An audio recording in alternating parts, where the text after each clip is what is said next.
This is a world of heroes wielding swords and magic. Heroes Continent. At this very moment, this place currently has a large-scale massive war taking place due to the Demon Queen launching an all-out war against all the races. With the help of the Demon Queen's oppressive strength, the Demon Queen's army was like a hot knife through butter in their attacks. And the empires of the various races fell to ruin, one after the other. Very quickly, only the human race remained steadfast in their resistance. But alas, because of the internal strife and rebellions amongst the humans, their empire collapsed along with their defenses. Humans surrender, and just like that, she was dubbed the strongest Demon Queen in history, Elizabeth, as well as secured her position as the only ruler of this world. It was a complete domination. At the human empire on the edge of destruction, a priest was still struggling and fighting with Demon Queen army. Priest shouted, telling Elizabeth to don't think she have won with this alone.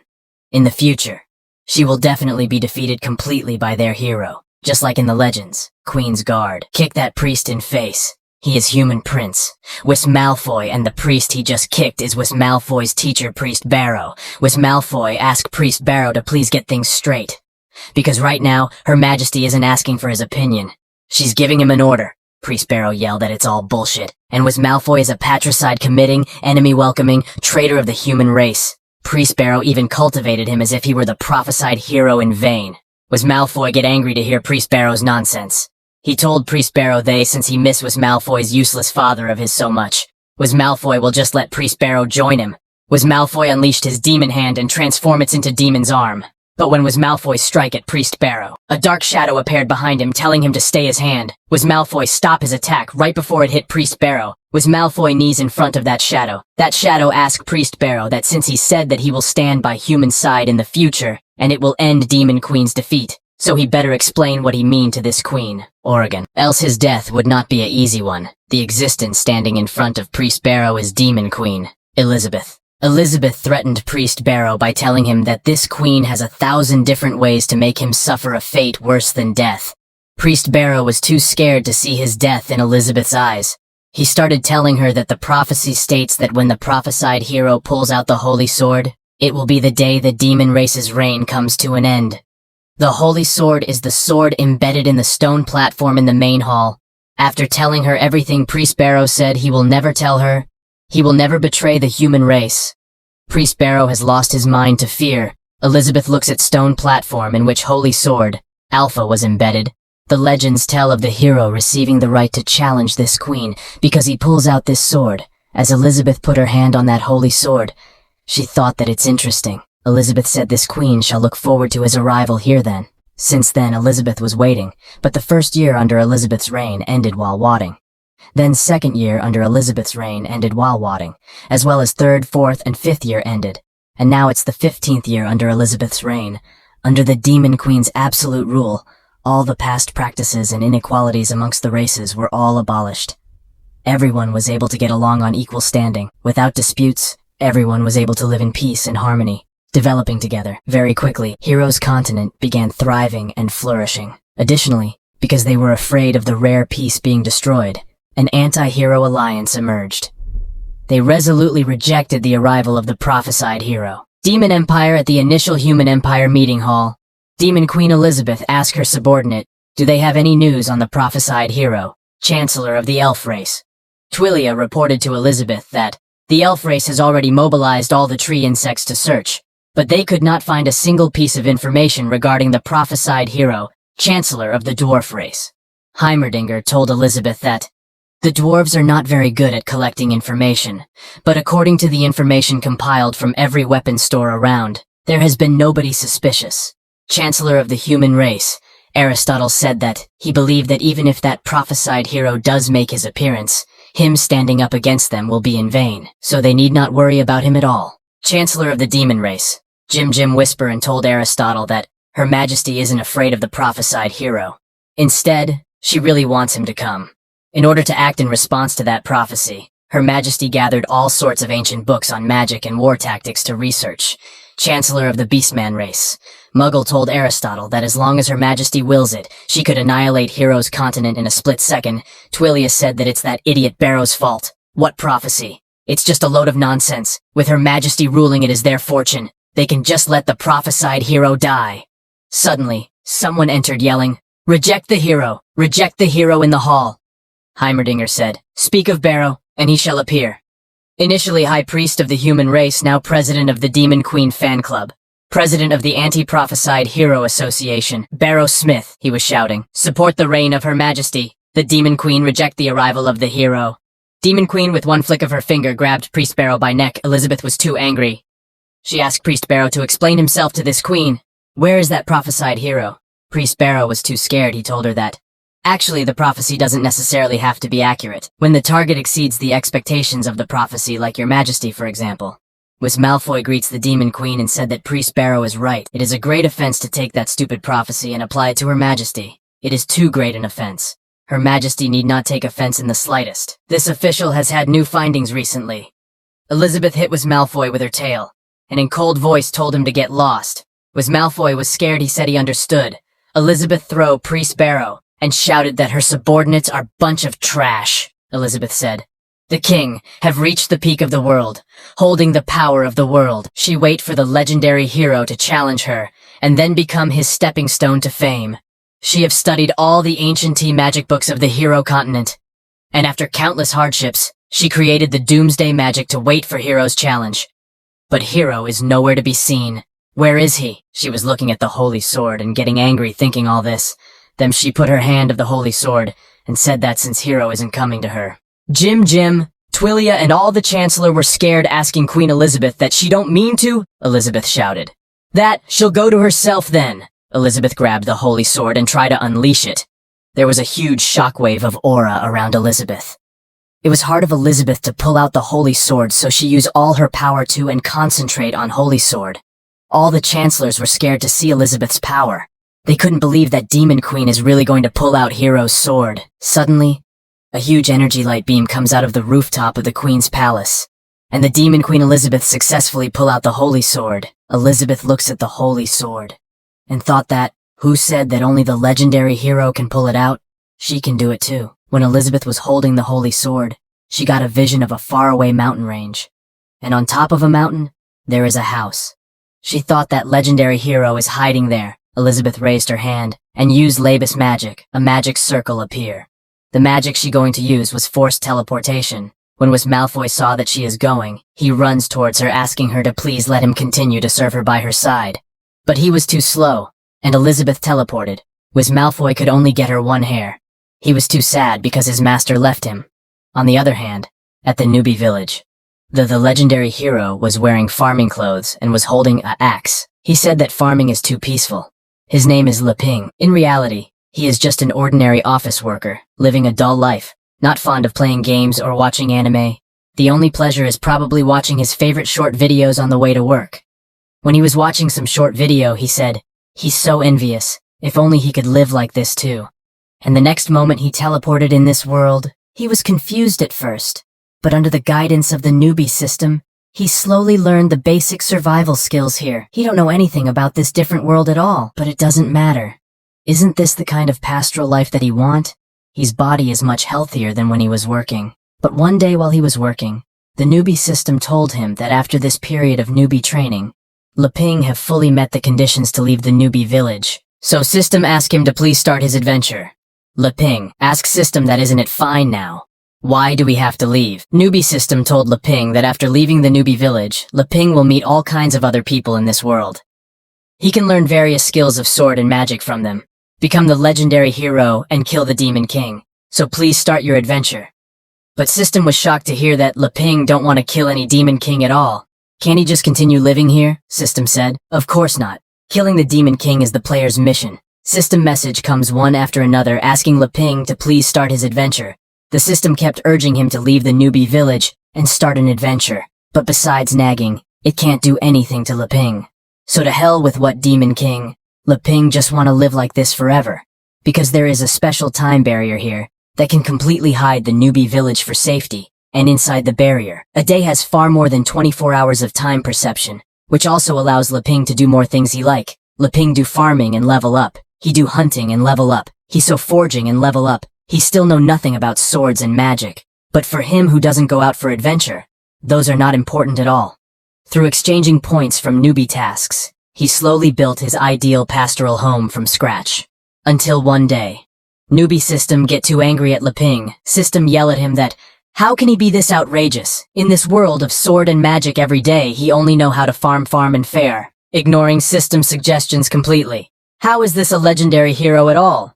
Leping only know how to play with newbie points and exchange them for maintenance tools. He don't want to learn any sword skills or magic at all. System's various adventure assistance functions have no room to play at all. System hate it. System hope. Leping die soon by the Demon King, and then System crashed, and then disappeared.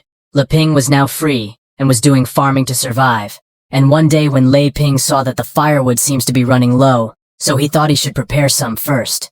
But he forgot to bring his axe back from the woods when he went out to chop wood in the morning. Suddenly, Leping noticed that dark clouds are forming with lightning. Leping said that there's no way at this time it will rain. But Leping don't know that it's not raining clouds, but it's a magic circle which Elizabeth used to teleport there. Elizabeth said that she finally found the legendary hero. But Leping ignores her and runs towards the house, shouting that it's going to rain heavily all of a sudden, and all his clothes and dried fish are going to get wheat. Elizabeth was lost of words. Leping said, luckily he made it in time, otherwise his dried fish and sausages would have gone bad. Wang Kai, an electronic pet dog for companionship, comes running towards Leping. Wang Kai run around Leping to play, but Leping told Wang Kai to stop it, because it's about to rain, so hurry back inside. Suddenly, Leping hear a sound. When he looks at the sky, he saw something flying in the sky. He asked Wang Kai, that what's that thing in the sky? Elizabeth told Leping that he is quite dull. How dare he address her as something? Leping said sorry to her, saying he didn't see it clearly earlier. Leping was thinking, why did someone suddenly come here? Isn't the newbie village supposed to be completely safe? Elizabeth decided to let's verify first if Leping is the hero or not. Elizabeth threw the holy sword at Leping. Leping asked her to wait, but it was too late. Leping was scared. So he covered his face by his hand. Elizabeth was surprised to see that the holy sword didn't hit Leping and turns around and get in his hand. Leping consciously grabbed to the sword and move it like the legendary hero. But he returned back to normal, was confused that something suddenly flew into his hand. Elizabeth was also confused to see Leping. What's going on? The recognition of the holy sword Alpha can't be wrong. But Leping's magic sensing ability is so low that even ordinary soldiers surpass it. She thought, could it be that Leping is hiding his true power? Elizabeth was very angry. She made a magic circle and shouted that she is Elizabeth, the strongest demon queen in history, and today, she shall completely obliterate Leping, the legendary hero. Leping get too scared when he hear that she is demon queen. Leping was thinking that why is she here when he haven't left this place? Wang Kai was barking at Elizabeth. Leping told Wang Kai to shut up. Don't provoke her. Leping saw that Elizabeth used her abyss magic, and many magic circle appeared in the sky. Elizabeth used extinction magic and summoned many giant rocks to throw at Leping. Leping understand now. As Tai System said, the meeting between the hero and the demon queen is inevitable, even if he never left the newbie village. Leping turned around and threw the holy sword. Now there's nothing more to say. He started waking towards his house, but his legs were shaking in fear. He was thinking that, so far he'd been a newbie noob, but the final boss has come knocking. So besides accepting his fate, what else can he do? Leping grabbed his door and looks back, thinking perhaps he should be content. He have no regrets, knowing he could spend such happy times here. Leping goes inside the house thinking that in the end, he will return to zero with this home. Leping closed the door as he have accepted his death. But Elizabeth gets angry because what it looks like to her that Leping smiled at her and challenged her to come if she can. Elizabeth shouted that it's unbelievable. Leping is an arrogant bastard. She launched those giant rocks at Leping's house. When Wang Kai saw those rocks, suddenly, some commands started running in his mind. When those rocks were about to hit the house, Wang Kai's calculation was completed. From Wang Kai's stomach missile launcher and many more weapons pop up, Wang Kai turned into War Robot and destroyed all those giant rocks with his missiles. After destroying that giant rock, Wang Kai started barking again at Elizabeth. Elizabeth said as expected, the hero from the legend dares to be so arrogant. It turns out he rely on having an advanced magical tool with awakened sentience. She unleashed her power, and said that in front of her everything is inferior. In the sky, it looks like clouds are going to falling, but it was Elizabeth's apocalyptic magic. Elizabeth said, she've lost interest in probing the hero any further. So let's end it here. The magic she used this time is earth recasting. A super laugh and RG ball started falling from the sky towards the beginner's village. Again, Wang Kai started calculating the attack power, and as his calculation completed, Wang Kai's mouth opened and a black energy ball started farming. When that black energy ball saw sufficient energy, then Wang Kai launched it at Elizabeth. Elizabeth easily dodged that black energy ball, saying it's useless. That black energy ball hit Elizabeth's super large energy and disappear. Elizabeth laughs and told Hiro to disappear obediently along with this land. But to her surprise, Wang Kai's black energy ball was a quantum mechanical black hole. It blast and absorbed Elizabeth's super large energy ball and disappear. Elizabeth was too stunned to see that her apocalyptic magic has been cracked. Elizabeth was scared, thinking, what did Hiro Leping do inside the house to crack her magic? But little did she know that Leping was simply lying on his bed, all prepared and is waiting for death. Elizabeth comes down on the ground where Elizabeth was. She looks at Wang Kai. Wang Kai looks at her with anger while barking at her. Elizabeth started laughing like crazy. Then her eyes turns black, and she said that unexpectedly. In the end, it's she who underestimated legendary Hiro. But Elizabeth's hands started extending, her wings extended, and because more scary, she told Hiro to don't get too conceited. Because so far she've only used less than 30% of her power. Elizabeth powered up and goes in her demon god form. She shouted, "Impudent scoundrel, I show you what real terror is." Elizabeth fly towards Wang Kai with her full power, and Wang Kai also goes in his war robot mode to fight Elizabeth. There was huge energy blast when both of them collide with each other. 1 hour later, Leping fall asleep with waiting for his death. When his sleep break, he wakes up thinking, have he already died? But when he looks forward, he saw the same things he had in his house. He was surprised that isn't he still at home. When he stand up, it seems quiet outside too. Leping grabbed the door lock with his shaking hands. He was scared, thinking that the demon queen wouldn't be waiting for him out there like a maniac, right? Leping slowly opened the door and looked outside. There was smoke everywhere, in that he was Elizabeth in demon god mode who has destroyed Wang Kai. She cracked Wang Kai's front screen with her big nails. When Elizabeth saw Leping, she threw Wang Kai's body and turned around. Elizabeth's eyes were full of killing instincts. She said to Leping that she is truly sorry, that she completely destroyed the magical tool he was so proud of. As she was coming towards Leping, he was too scared. He told her that it's okay. Can't they sit down and talk? Elizabeth said. Sure, they can talk after she killed Leping. But Elizabeth's head started shaking. Elizabeth thought that this is unbelievable to push her to her limits. Is this the ending that was foretold for her? And at last Elizabeth lost consciousness and fall on the ground. Leping was surprised to see her falling down. He held her in his arms and asked her if she's okay. Elizabeth's demon god mode started dissipation. As her armor was despairing, her clothes started despairing. Leping was too shocked to see it. He asked her that what is she trying to do? But Elizabeth's all clothes despaired. Leping got a solid nosebleed after seeing Elizabeth's naked body. After some time at night, Elizabeth was sleeping on a bed while she was handcuffed. But she was wearing clothes now. Suddenly she wakes up. She couldn't believe that. She, the demon queen, has suffered a humiliating defeat, and instead of taking the opportunity to kill her, Hiro imprisoned her. Did he do it to show his power to the world? Elizabeth gathered her abyss magic in her hand to break free, but her magic didn't work. Elizabeth thought that this handcuffs are another legendary class artifact she've never seen. Elizabeth was irritated, thinking how much power is Hiro still hiding. She looks around in the room and analyzes her surroundings. She thought that these strange things are definitely not simple. It seems this Hiro is much more wicked than she imagined. She underestimated him too much. Suddenly Leping enters the room. He was surprised to see Elizabeth awake. When Elizabeth saw Leping, she told him that if he want to kill her, don't expect her to beg for mercy. But Leping didn't even listen to her. He was busy thinking that the demon queen is truly frightening. But this is his only chance to survive. He must seize it. He asked her if they can talk instead. When Leping was putting the food, he saw Elizabeth struggling with handcuffs. Leping told her that he just used this handcuffs as a precaution. As she know how terrifying Elizabeth is, Elizabeth was confused. She don't understand what Leping is saying at all. Leping believed there must be a misunderstanding between them. He said he'll unlock the handcuffs for her now, and then they can talk. But what Elizabeth understood is that Leping is looking down at her, and he is saying sorry, because from the beginning, Elizabeth had a misunderstanding. She thought she was formidable enough to challenge the Hiro. But she is absolutely wrong. And if she want to stay alive, then fulfill his demands. Elizabeth was angry, thinking that Hiro is threatening the demon queen. Leping unlocked her handcuffs. Leping said to Elizabeth that since he've unlocked the handcuffs to prove that he really have no ill intentions, so as promised they should talk. Elizabeth turned around, thinking that the current situation is very unfavorable for her. Strong individuals know when to bend and when to stretch. She'll endure Hero for now, but he'll regret his arrogance later. While Elizabeth was having all this thought, Leping was scared. Because he had now free her, he told Elizabeth to take a rest for now. Sure, everyone is curious why Leping didn't kill the Demon Queen when she was unconscious.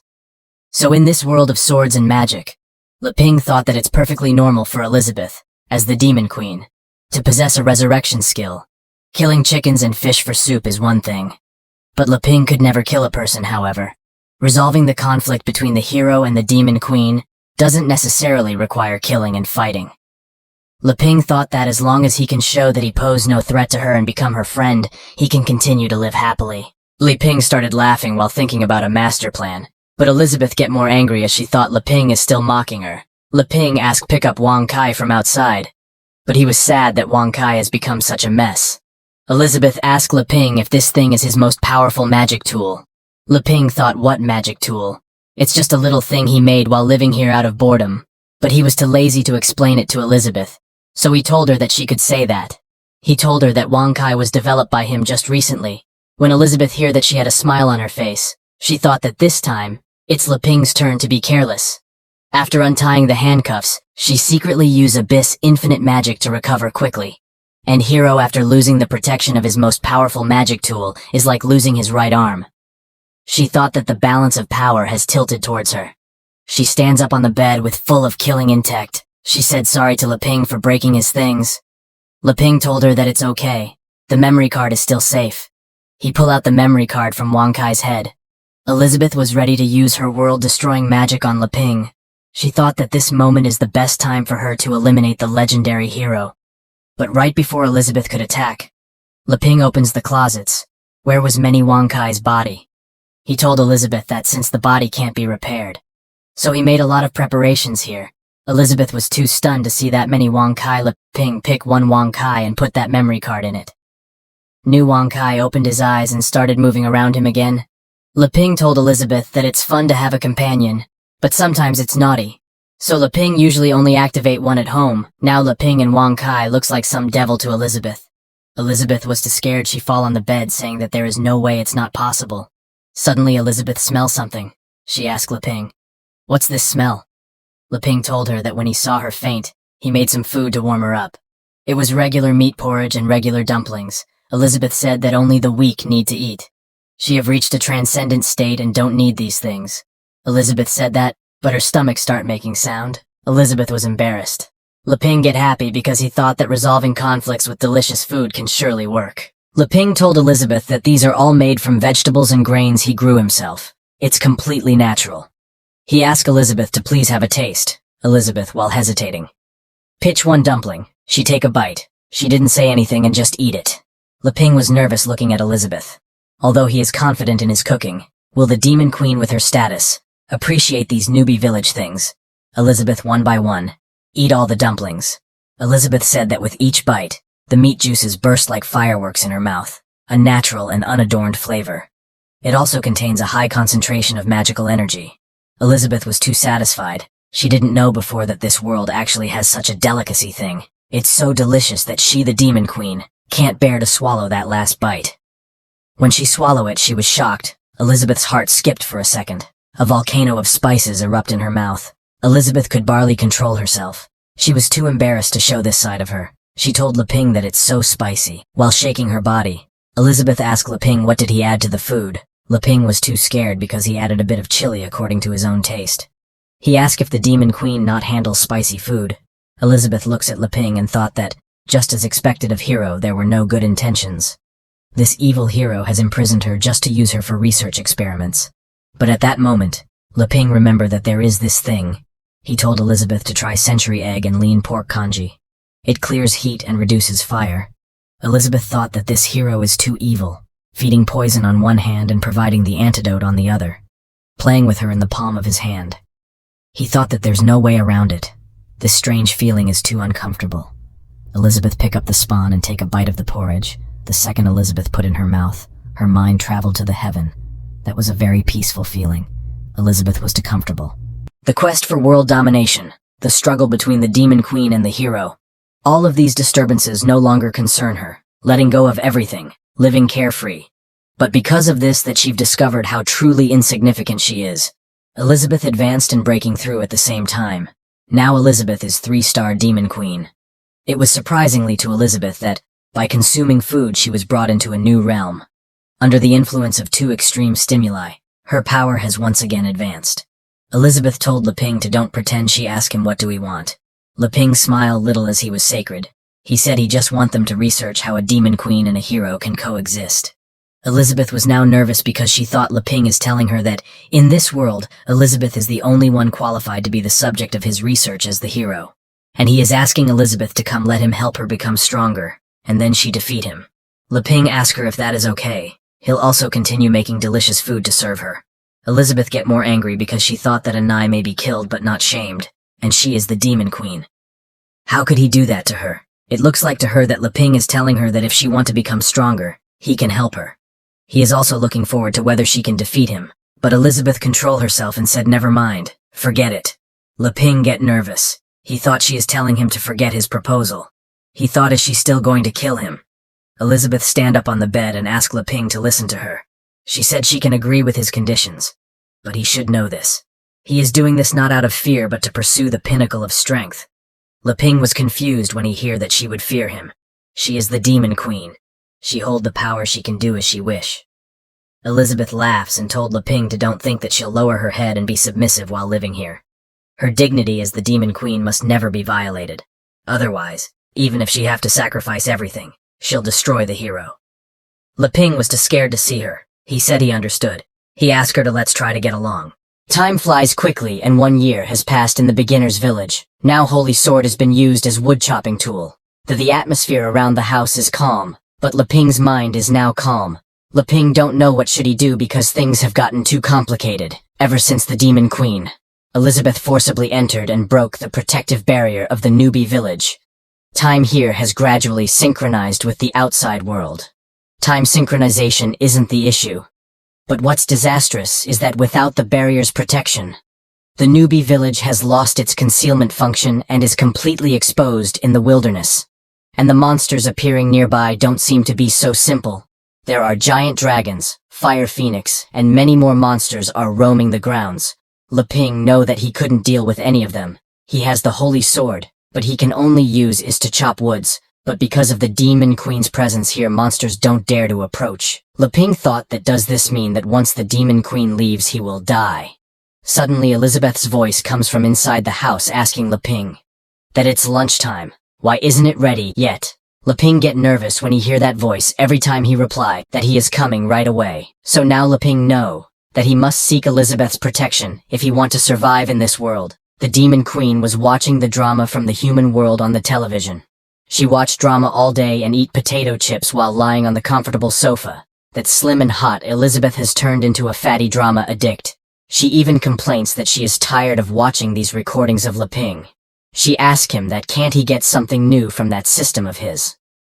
Leping comes inside the room while holding a bowl full of food. He told Elizabeth that the system has long disappeared, so it is impossible. He asked her to come on because he've prepared lunch. Elizabeth sit up and asked Leping to just give her a moment.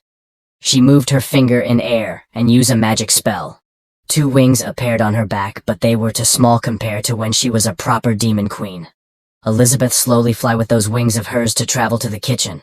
Elizabeth asked Leping that what kind of poison is in these chips he is feeding her because she feel like the more she eat the lazier she become. Elizabeth was angry thinking that Leping is using the guise of delicious food to paralyze her with these slow-acting poisons, trying to lead her to total depravity. This is too delusional. Leping told her that these chips are high in calories. Eating too many can easily accumulate fat, and people naturally become fat. When Elizabeth was surprised to hear the word fat, but when she look at her body, she really has accumulated too much fat. She tried to touch her stomach, but it was too soft and squeezy. Elizabeth flick her finger and use her deep sea magic on herself. The magic she used was negative attributes, conversion, and this magic transform Elizabeth back to slim and hot. Demon Queen, Elizabeth thought that Leping feed her all this so he can make her weak. She said sorry to him because all the fat that accumulated in her body has been converted into magic power. On the other hand, innocent Leping was amazed to see that magic can be used like this. Elizabeth laughs because another trick of Leping has foiled by her. She asks him how did he feel. Very disappointed. Leping could laughs and agree to whatever she said. He said, whatever Elizabeth say is right and ask her eat. Elizabeth's mouth watered after seeing the food placed in front of her. She said that today's lunch suits her taste perfectly, so she won't hold back. Elizabeth turned slim, but her habits are still that of a fatty. She was eating like animal. Leping asked her to wait and eat slowly. But she didn't listen to him. He told her that if it's not enough, he can make more. It doesn't matter if she eat more. Elizabeth stopped for a second and looks at Leping. She thought, what does Leping mean to say is that Elizabeth is still too weak? She should fatten up before he kill her. Elizabeth get more angry after imagine all that. Leping said for dessert, he'll go get it for her. Elizabeth thinking, is Leping really treating her like a pig? In this past year, she've broken through more than 10 times. She should have the ability to challenge Leping now. He was going to ask him to let's have a decisive battle. But Leping take out Elizabeth's favorite pudding lug from the refrigerator. Elizabeth's mood, swift from anger. When she see the pudding, she jumped from her sit in joy and asked Leping to give it to her. Leping thought that fortunately, this demon queen isn't that difficult to deal with. Having the right food can calm her down easily. On the other hand, miles away from the beginner's village, an old man was running away. He was not alone. A green-haired girl was also running away with him. Some ghost-like entities, who were making click-click sound, were after that old man and the girl. A ghost jumped from behind to attack. That ghost has scary nails, and with it he tear the space. He used spatial tearing magic to attack both of them. When the old man saw it, he run more fast to dodge, and just when he was about to get out of the range, that ghost pull in her hand in the spatial, his strike get more strong and reach the old man immediately. But that was not a damage-dealing attack. Instead, it was a trap named Nail Cage to trap both the old man and the girl in it. When there is no way to run, old man pull out his sword to fight back. That green-haired girl name is Evil. Old man told Evil, who is also his daughter, to wait for him to hold them back. Then she keep going towards the town. It'll be safe there. Evil was injured at that time and couldn't fight back, but she don't want to leave her father behind and escape by herself. Old man told Evil that he promised her mother that he would protect Evil, no matter what. While both of them were talking and wasting time, all the ghosts catch up to them. The ghost in front used ghost fire and a super big purple fire appeared in the sky. Old men know that he must finish this quickly. He used the strongest move he has. He cover his sword with aura and swing it with full power towards sky.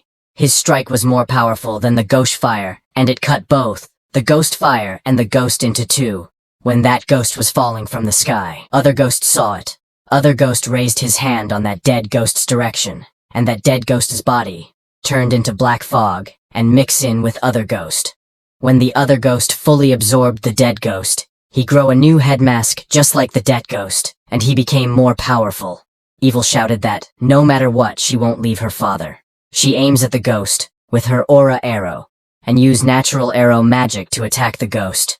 But her arrows didn't do any damage to the ghosts because those ghosts are Dark Guild's apostles. Old man told Evil that she can't handle the Dark Guild's apostles. He said he don't know how long he can hold them back, so he asked Evil to hurry and go. Suddenly that ghost sit and put his frog-like hands on the ground, and when he released aura in the ground, it directly goes to the old man through underground. Old man jumped sideways to dodge, the ground got destroyed. Other ghost used this time to get close to the old man. Old man was in air, so he was unable to dodge a close-range attack. He used his sword to defend, but that ghost used all his power to punch him. Old man goes flying and hit a giant rock. That hit was too strong that, for a second, old man's eyes got blank. He threw up blood. Evil shouted her father's name while crying, but all this injury was not enough to take down that old man. He was still breathing and was conscious. He told Evil to don't worry about him and ask her, go quickly. The third ghost jumped from back to get absorbed in that two-face ghost. When all three of them fully mixed together they remove the black coat and transform into a dark blue giant ghost slime. Evil and the old man looks to tiny in front of that ghost because of losing too much blood. Old man in the end lost consciousness. Evil was too scared to see the giant ghost in front of her. While crying, she begged the ghost to please spare her father, and she'll go back with the ghost. But that ghost roars loudly with his ugly mouth. Now Evil realized that she is going to die. But just when that ghost raised his hand to finish them off, A more giant foot crushed that ghost to death. Just that unknown things. One foot was enough to destroy the ground around them. Rock and dust fly all around. But when Evel look in front, she get to scared. She saw that a Lord Mammoth was standing in front on her. It was the one who killed Thay Ghost with only his one foot. Both evil and bold man looks like ants in front of that mammoth. There was a house on the head on that mammoth. In that house, that mammoth's master, Immortal Frog, was leaving. Immortal Frog asked his big brother that the danger has been cleared. How should they deal with these two harmless humans? The one Immortal Frog called brother was leaving on the house, which was on Immortal Frog's head. The Immortal Frog's brother was Leping's mechanical pet dog Wang Kai. Wang Kai told Immortal Frog to do not harm harmless humans. He will take them back to his master to deal with. The sometimes later when Evil wakes up, she was still shocked to see that joint mammoth. But she find herself lying on the bed in an unknown room. She looks around to see where is this strange place and where is her dad. At that moment, she remember about her father's injured condition after fighting that ghost. She said that father is seriously injured. If he doesn't get treatment in time, he could. She removed that blanket and stand up. She was still wearing her armor. She immediately returns to the single door that was in that room. She opened the door and shouted for her father. But she was shocked to see that her father is all healed and is showing his muscular body. Leping praised Evel's father, saying that uncle must have spent a lot of time training to look like this. Evil's father said to Leping that as a warrior, physical fitness is fundamental. When Leping hear that Evil's father is warrior, he get too excited. He asked him if this, the warrior profession of another world. It's so amazing. When Wang Chai saw that Leping is happy, he started running in circles around Leping, but Elizabeth was irritated by Wang Kai, so she kicked Wang Kai with her foot. Wang Kai goes flying and hit the ground 3 times. Elizabeth was angry. She called Wang Kai stupid dog and asked him who told him to bring this riffraff back. The memories of defeat, being beaten and destroyed by the Demon King, resurface in Wang Kai's system, and it started shaking in fear. On the other hand, Leping completely ignored both of them. He touched Evil's father's bicep and said, "Wow, it's too sturdy." Evil's father make another pose and said that since Mr. Leping likes it, he won't hide it either. He use his 100% battle soul burning skill and tear apart all his clothes. That old man has turned into a muscle man with muscles everywhere. Leping get too excited to him like that. He make more poses to show Leping. Evil was too shocked to see her father like that. She asked him what is he doing. Evil's father was little surprised to see that Evil has finally woke up. He told Evil that he is trying to please their saviors. Then Leping told the situation to Evil. But when Leping was telling her, suddenly, Elizabeth jumped between them. She told Evil that now that Evil is awake, then both of them should get out of here. Elizabeth goes forward and warned Evil. She put pressure on Evil and told her that Elizabeth come first. Evil was too scared of Elizabeth. But Leping saw the situation and tried to calm Elizabeth. He said that it's rare to have guests, so let's go inside and talk. All of them get inside. Then Leping pours some tea for Evil and her father. He said, sorry because he don't have anything good to offer them in this rural place. He told them that this is the barley tea. He made himself, Evil, pick up the cup of tea and ask her father that, is this the miraculous potion he talked about? The one that would heal immediately after drinking? Leping laughs and said that it's too exaggerated. He just fed them some cold well water before. Elizabeth, who was sitting beside Leping, was not happy. She was thinking that by bringing these 2 weak humans back, what kind of evil experiment does Leping want to do? Is this mean that Elizabeth can't satisfy Leping? Evil's father told Evil that, although he was already unconscious at that time, he vaguely remember. At that time Leping was farming in a field when Wang Ai brought both of them to him. Then when Leping poured the drink in Evil and her father's mouth, he immediately wakes up and get all healed. He told Evil that if it weren't for Mr. Leping's help, he is afraid he would have never seen Evil again. When Evil hear all that, then she started questioning herself, that's such a precious thing. Can they really drink it? Leping laughs and said that the adventurers speak too nicely. There's really no need to be polite. Evil's father thanked Leping again and take a sip that tea. Both of them were too shocked. A golden light comes out from inside their body. They felt that they are lying on a golden grassy field. They could feel the nature in there, every cell. They could feel the energy of everything. Both of them couldn't stop there, cry as they fell. How big the world is, how big this field is. Both of them advance in their realm. Evil's father, advance from 3-star Archmage to 4-star Archmage, and Evil advance from 1-star Mage to 1-star Archmage. Evil's father told Evil that their magic levels have all directly broken through and advanced. Evil said, "Yeah.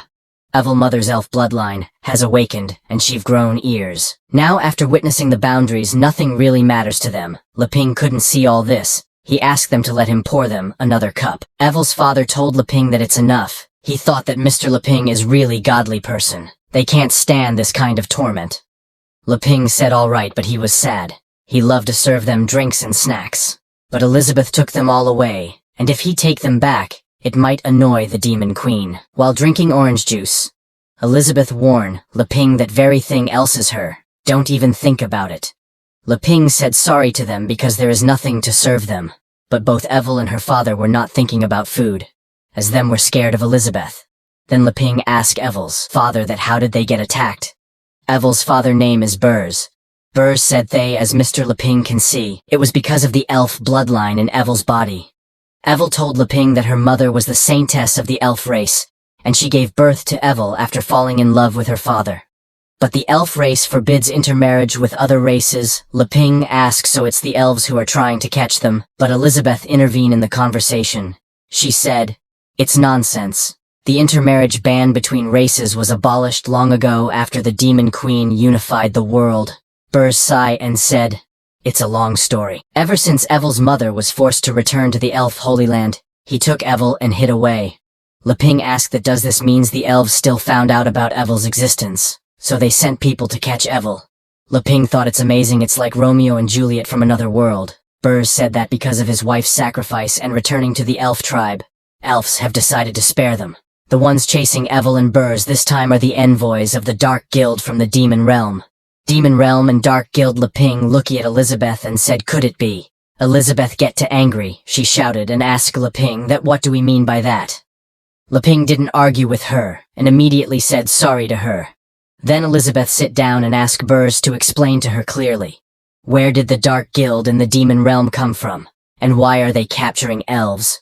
Burrs told Elizabeth that the Dark Guild is doing mysterious human experiments, trying to resurrect the Demon Queen who once unified the world. Evil told them that the elves are one of their materials. So much so that even Evil, who have not awakened, her bloodline have become their target. When Leping hear that the Dark Guild is trying to resurrect Elizabeth, he looks at Elizabeth, expecting some explanation. But angry Elizabeth grabbed his neck and warned Leping to don't think she don't know what Leping is thinking. Leping said he know for sure. She've been here all along. He asked her to calm down. Evil asked her father that what is Leping and Elizabeth talking about. Burrs told her to don't be nosy in others' matter. When Elizabeth calmed down, she said it seems that in just 1 year, there have been earth-shattering changes outside. She asked Burrs that who told them that the Demon Queen was already dead. Burrs asked that isn't she, the Demon Queen Elizabeth has been missing for 500 years. If she were still alive, she would have come back to rule the world long ago. Leping was too shocked to her that it has 500 years. Je remember that Elizabeth has only been living here for a little over a year. Elizabeth asked Burrs that what did the rumors say, how the Demon Queen died. Evil told her that, according to the literature, the Demon Queen Elizabeth was killed by the legendary hero. Burrs told them that it is said that the battle lasted for a whole month, and finally, the legendary hero sacrificed himself to protect the hero continent, and died with the evil Demon Queen. Elizabeth get angry how dare they talk such shit. Elizabeth was too angry and just the aura she released from her eyes were enough to make Evil and Burrs feel like they are in hell. Evil and Burrs were shaking in fear. Evil asked her father that what is this boundary again. Burrs told her that this is pure killing intent. Elizabeth looks at them angrily and told them that the rumor is false. Both Evil and Burrs were too scared that yes word comes out of their mouth without them knowing. Leping said, "That's right because he is that legendary hero." Leping was confident, saying it because that's what the system told him. Both Evil and Burrs get too shocked to hear that.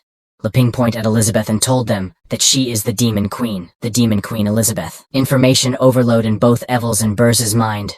Both of them vomit blood and lost consciousness. Elizabeth was every angry in Elizabeth's eyes. She felt like Leping is laughing while telling Evil and Buns to mock Elizabeth for him, because the Demon Queen has been imprisoned here. Quick laugh at her. Elizabeth slaps the table and said enough. All three of them get scared to see her angry, but Elizabeth stand up and left saying that she wouldn't entertain Leping anymore. Elizabeth was too embarrassed thinking that Leping is stinky Leping. She get it that Leping saved these people back just to humiliate her. He've gone too far this time. She will get her revenge. She snapped the door and left. When Elizabeth left then, both Evel and Burs calmed down. Scared Burs said sorry and asked Leping what is his plans for the future. What Burs want to ask is how Leping is going to deal with them. Leping was scared himself. He don't know what to do either. He told both of them to calm down. Leping was scared because after Elizabeth broke the time barrier, the time here became chaotic and out of sync, until it completely synchronized. It's been 500 years outside. At night, both Evel and Burs were lying on the bed. They were trying to sleep but couldn't because of fear. Evel whispers to her father that she didn't expect that. The truth of 500 years ago was like this. Evel thought that the Demon Queen fell in love with the legendary hero and gave up the world and chose to hide away. Like Evel's father Burs did for her mother. Burs whispers and told Evel that they have no right to compare their selves with Hero and Demon Queen, since Leping told them to calm down first, so Leping must be thinking about whether to spare Evel and Burs or not. Evel asked her father that if Leping wants to kill them, why did he save them? Burs told Evel that just like how Leping casually helped them break through to the advanced stage with the sacred tea and almost strangled them. In Leping's eyes, Evel and Burs are no different from ants. Whether to kill or spare, it's all up to their mood. Suddenly Evel hears someone's footstep. It was Leping. He smiled like a devil and asked that since they are still not asleep, what are they doing this late? Evel get scared to see Leping, but Leping turns on the light and asks them that, if they haven't slept yet, how about playing cards? Burs had a confused expression on his face, as he don't know what playing cards means. Then in the light of a candle they all sit on the floor to play cards. Leping explain all the rules of cards to them to confirm. He asked if they understand everything. Burs reply that he understand roughly. Evel was thinking that as her dad told her before, this is Leping's test for them to decide whether to kill them or not. Leping thought that if they understand 50% of what he told, then it's good. He said he'll start dealing cards then. Evel had a question to ask Leping, but she hesitated to ask. At the end, she couldn't control her desire to question and ask Leping. She asked him that, what's the name of this game? She asked it because there's a sinister aura emanating from these cards that she don't understand why. Leping was surprised by her question as he was not expecting her to ask it. That question really stumps him at the moment. He thought that landlord card is probably not easy to understand for the people of this world, so he come up with a new name and decide to call it Dragon Fight. He chose that name because it was cool, but that cool name scared the shit out of Evel and Burs. Both of them were shocked to hear that name. Elizabeth, who left before and angry couldn't sleep, so she comes to check. She used her high-level magic concealment technique to part her body and soul. Now she was in form of soul, so others cannot see her and she can pass through anything. When she was roaming around the house, she heard that Leping is playing Dragon Fight, so she stopped to look. Leping explained them what Dragon Fight mean. He said that both of them are brave heroes who have to join forces to defeat the dragon. They can decide whether to be the hero or dragon according to the cards they draw. Burs whisper to Evel that this sure is a test for them, in both father and daughter's vision. Leping looks like villain, who warns them to think carefully before they choose. Leping pick up his cards and told them to also look at their cards. Burs whispers to Evel that there's no room for hesitation. He asked her to take her cards. Evel was scared to even pick up those mysterious cards. When she touched those cards, she felt like all her surroundings have changed into demonic hell. Burs was shocked. He thought, is this another realm?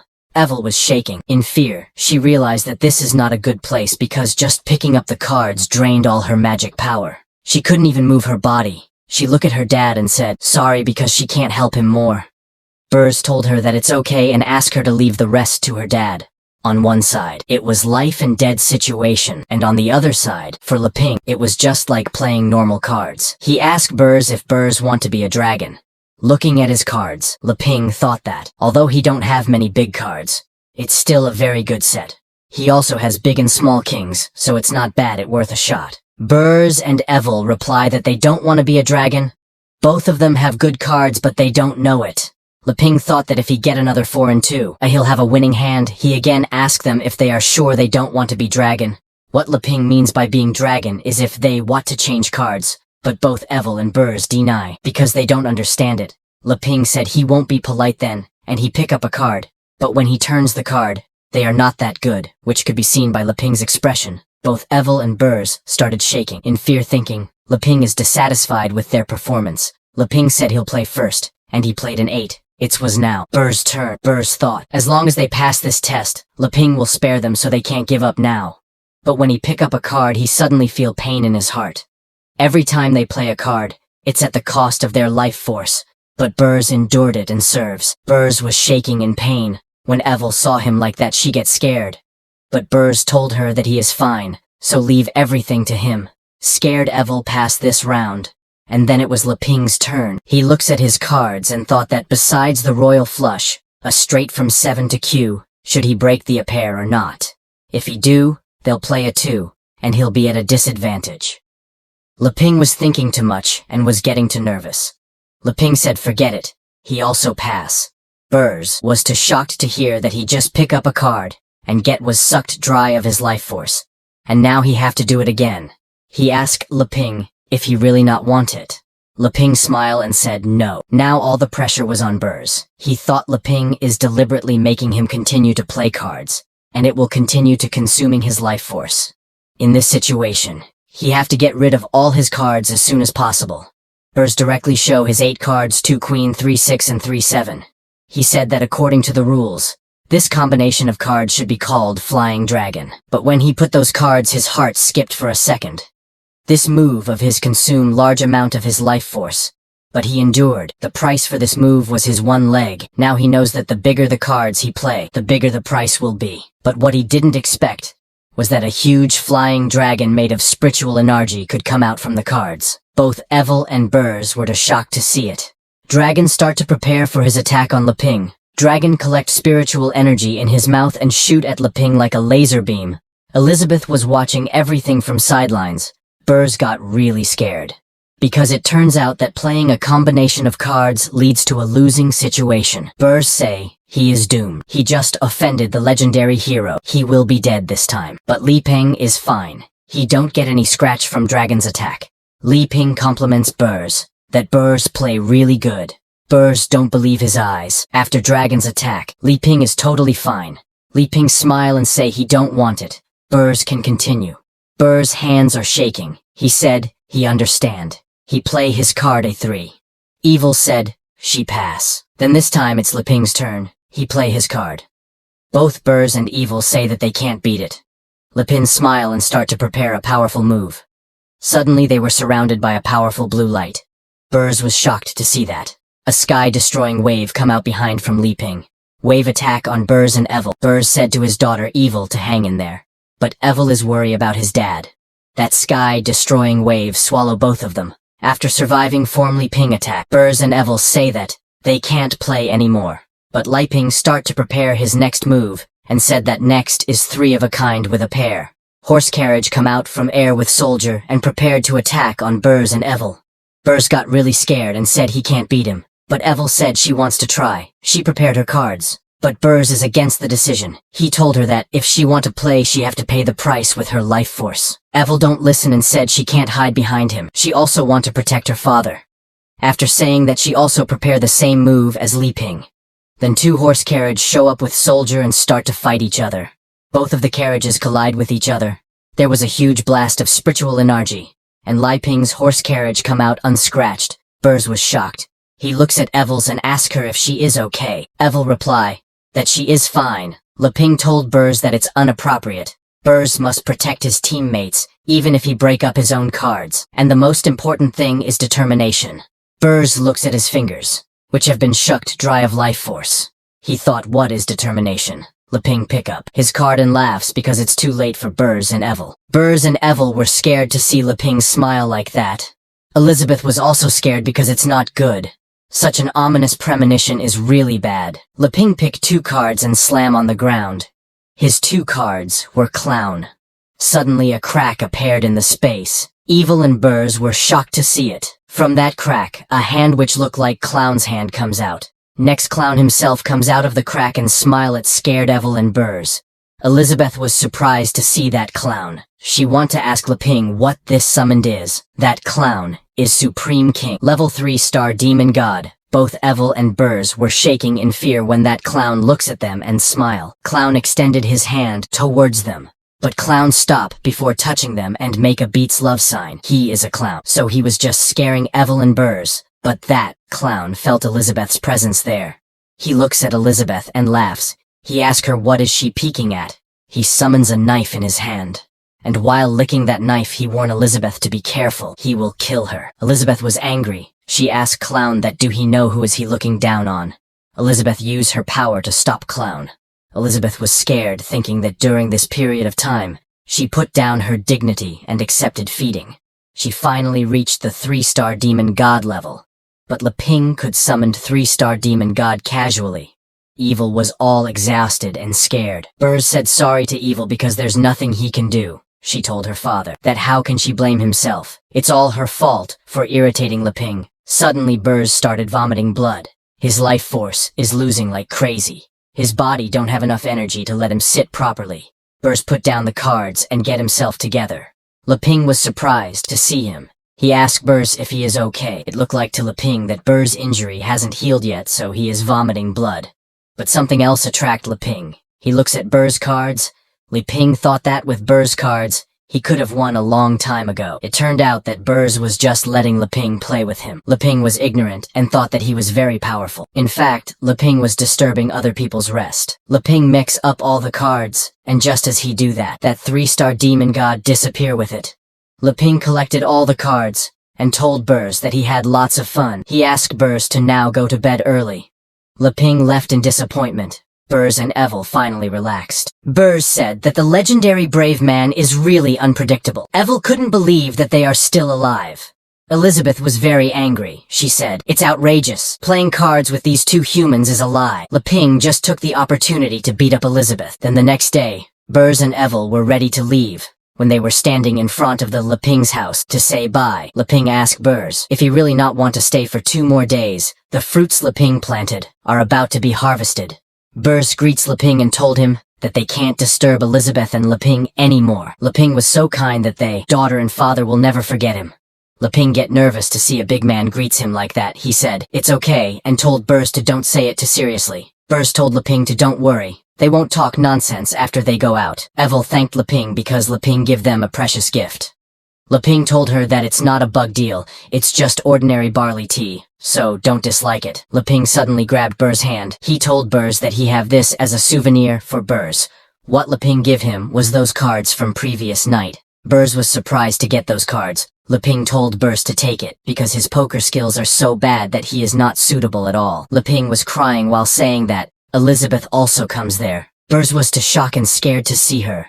She moved her mouth and without saying anything she told both Evil and Burrs to hurry up and get the hell out of this place. When Elizabeth said that both of them runs away as fast as they can, Leping was not even able to say goodbye to them. He was confused. That why are they running away too fast? When they left, Elizabeth goes back in house.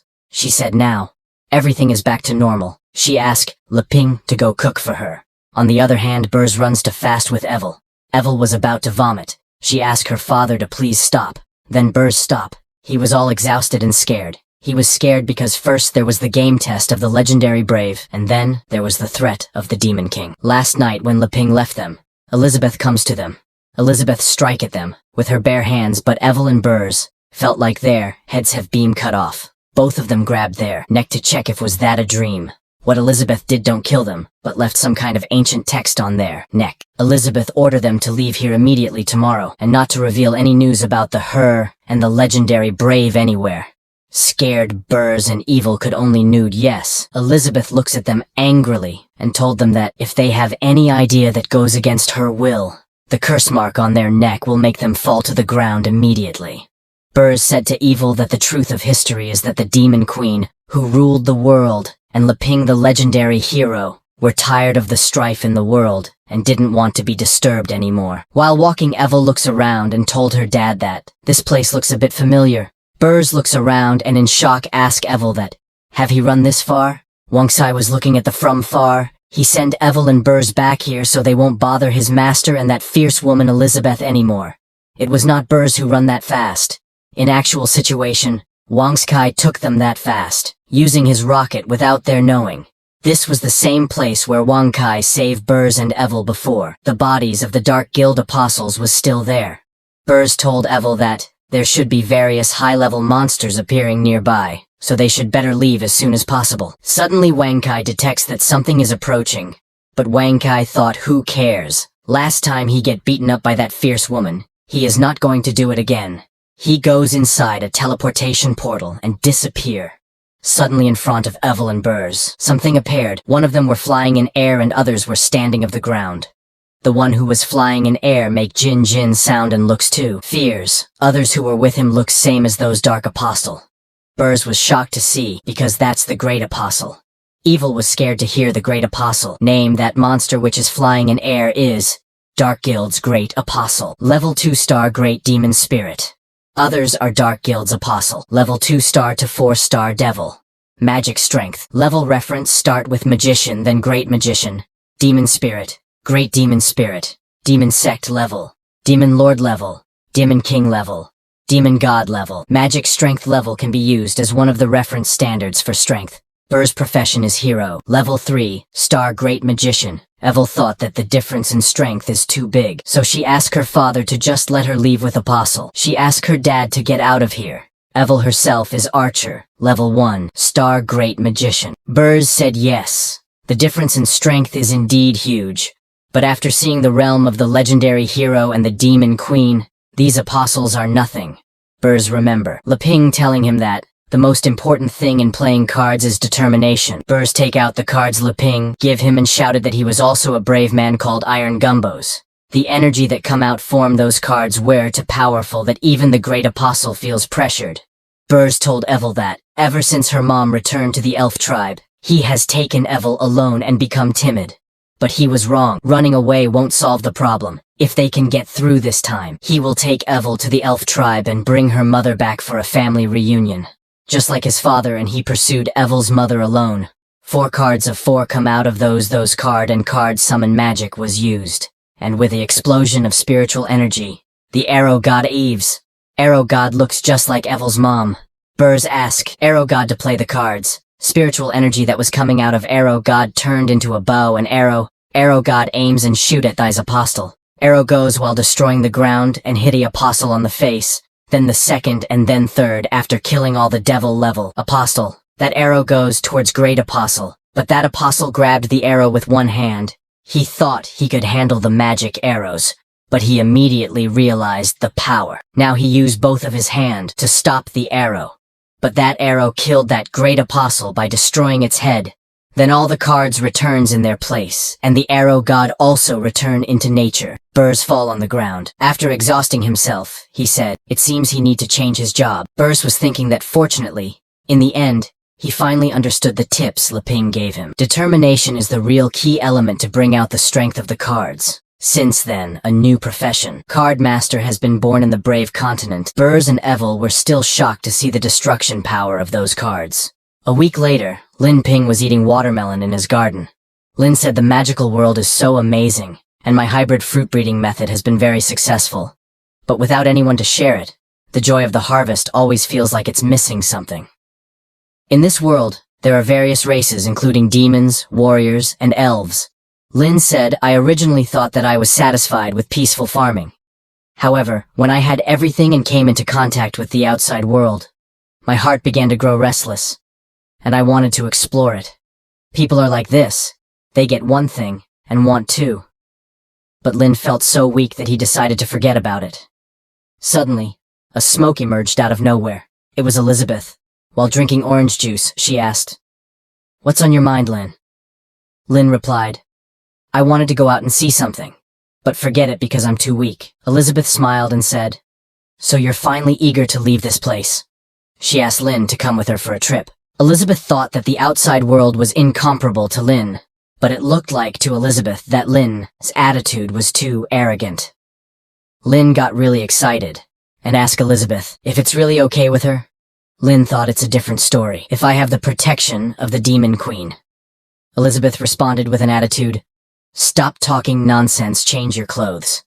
After changing their clothes, Elizabeth complimented Lin on his cooking and sewing skills, saying that they were very impressive. Lin replied, These are my specialties. The robot dog also wanted to go with them. Elizabeth twisted his finger, and a magical door appeared in front of them. Elizabeth explained that they would use this transfer door to reach the nearest town. Lin was really surprised by Elizabeth's skills. As Elizabeth walked toward the gate, Lin asked him a few questions. Lin Ping said that after they go out, Elizabeth shouldn't leave him alone no matter what. He also emphasized that Elizabeth had to keep her emotions stable and act low-key. Lin just requested to her. But it looks to Elizabeth that Lin is giving her a warning. Without Lin's permission, Elizabeth couldn't leave and she can't use magic recklessly, as it would ruin the fun of experiencing ordinary people. Elizabeth was really angry with Lin, but she managed to control her anger and told Lin that she understood. Lin asked Elizabeth that, after seeing the changes outside, will she come back with him? Lin was concerned that without the protection barrier of the novice village, he would become the food of the demon beasts in minutes. Elizabeth replied, "Of course."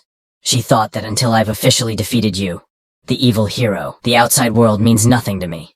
Lin was really happy, but Elizabeth added that he had to agree to one request from her.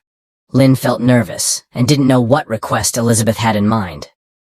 Elizabeth came close to Lin and said, "When we return, I want you to make me a super deluxe assorted fruit pudding." Lin was shocked and thought, "Just pudding?" Elizabeth asked if there was a problem. Lin assured Elizabeth that he didn't have any problem with making pudding for her when they returned. He said, "Let's go." The robot dog was left behind and felt really sad. After traveling through the portal gate, Lin Ping was pleasantly surprised to see a beautiful city after so long. The city is named Boaster Town, where humans and monsters coexist without any problems. After seeing this, Lin Ping exclaimed, "This place is amazing! It's like stepping into another world!" Elizabeth also observed the city after a long time. Lin asked Elizabeth to check out an equipment shop. He noticed they were selling ingredients, but he wondered, "Isn't this just regular pork?" Lin Ping was genuinely excited about visiting the outside world after a long time. Elizabeth remarked, 500 years have passed, and the changes in the outside world don't seem that significant. Lin Ping agreed, adding, "It doesn't seem as chaotic as Uncle Bess said." Elizabeth smiled and explained, "That's because I established a strong foundation during my rule. In the original world, various forces were in conflict, and the situation was chaotic. Elizabeth used her absolute strength to suppress them all and establish a set of rules where everyone is equal. So, the one who really saved the world was Elizabeth, not Lin, the so-called legendary hero." Elizabeth was really angry because Lin escaped without hearing her words. She said, "Lin is nonsense. He didn't even acknowledge my past achievements." Lin visited a small stall where a little girl was selling cute bunny dolls. After closely examining the bunny dolls, Lin commented, "So delicate, the stitching details are very well done." He asked the little girl if she made them, and the little girl replied that she was the one who made these dolls. She asked Lin if he liked them, she could offer them to him at a lower price. Suddenly a voice came out from nowhere and exclaimed, "Who gave you permission to set up a stall here? He's Demon Pig." Demon Pig kicked over the little girl's stall and seized her hand, proclaiming, "Her church owes their gang protection money and hasn't paid it yet. How dare she set up a stall in their place?" Annie's younger siblings were scared and pleaded with Demon Pig to spare their sister. Demon Pig lifted the little girl into the air. She defiantly retorted, "You never protected us. Why should we pay you protection money?" Demon Pig laughed and responded, "You're an idiot. Since last month, this street has fallen under the territory of our beast gang. If you want to survive here, you must provide monthly tributes." However, the little girl remained unconvinced and boldly declared, "That's not true. The church belongs to the nun. When the nun comes back, you'll be in trouble." Demon Pig scoffed, saying, "You're clueless. You don't understand the situation at all, do you? Fine. I'll drive you orphans away today and tear down that broken church." Lin Ping watched everything unfold from the sidelines, growing increasingly angry. He implored Demon Pig to stop. Demon Pig, with cold eyes, retorted, "What the hell do you want to do?" Lin was really scared, not knowing what to say. Elizabeth stood by, pondering. Does Lin Ping want to toy with these ordinary people again? Lin then asked Elizabeth for help in this situation, but Elizabeth turned her head away and told Lin that she didn't want to help. Lin should solve his own problem. Demon Pig grew increasingly angry with Lin Ping and asked about his intentions. Lin Ping was genuinely scared, feeling helpless as Elizabeth offered no assistance. Suddenly, he had a great idea and shouted, "Everyone, this pig-headed man is bullying a little girl. Come and condemn him." However, everyone ignored Lin Ping and did not want to get involved in the matter. Demon Pig laughed and remarked, "You don't really think anyone will come out to help you, do you? Everyone on this street knows our beast gang." Demon Pig looked at Lin and remarked, "Look at your clothes. You're a foreigner from the south, right? The girl next to you isn't bad." Lin suggested, "Let's talk things over. I have some local specialties in my backpack. I can share them with all of you." However, Demon Pig declined and ordered his men to beat up Lin and take the woman back to their gang to lock her up.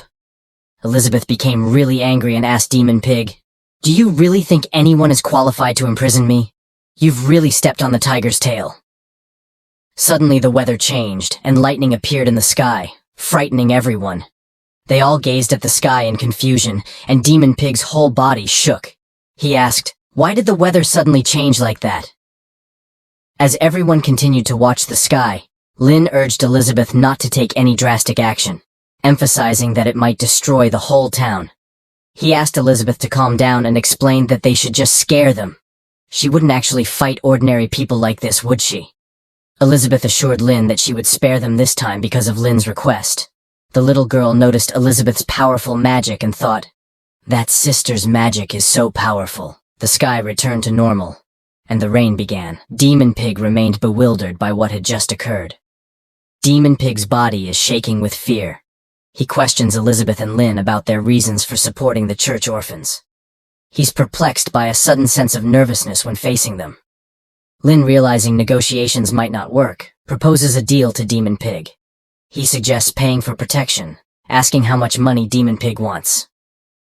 Demon Pig, eager for an opportunity, nervously quotes 10 gold coins for 2 months.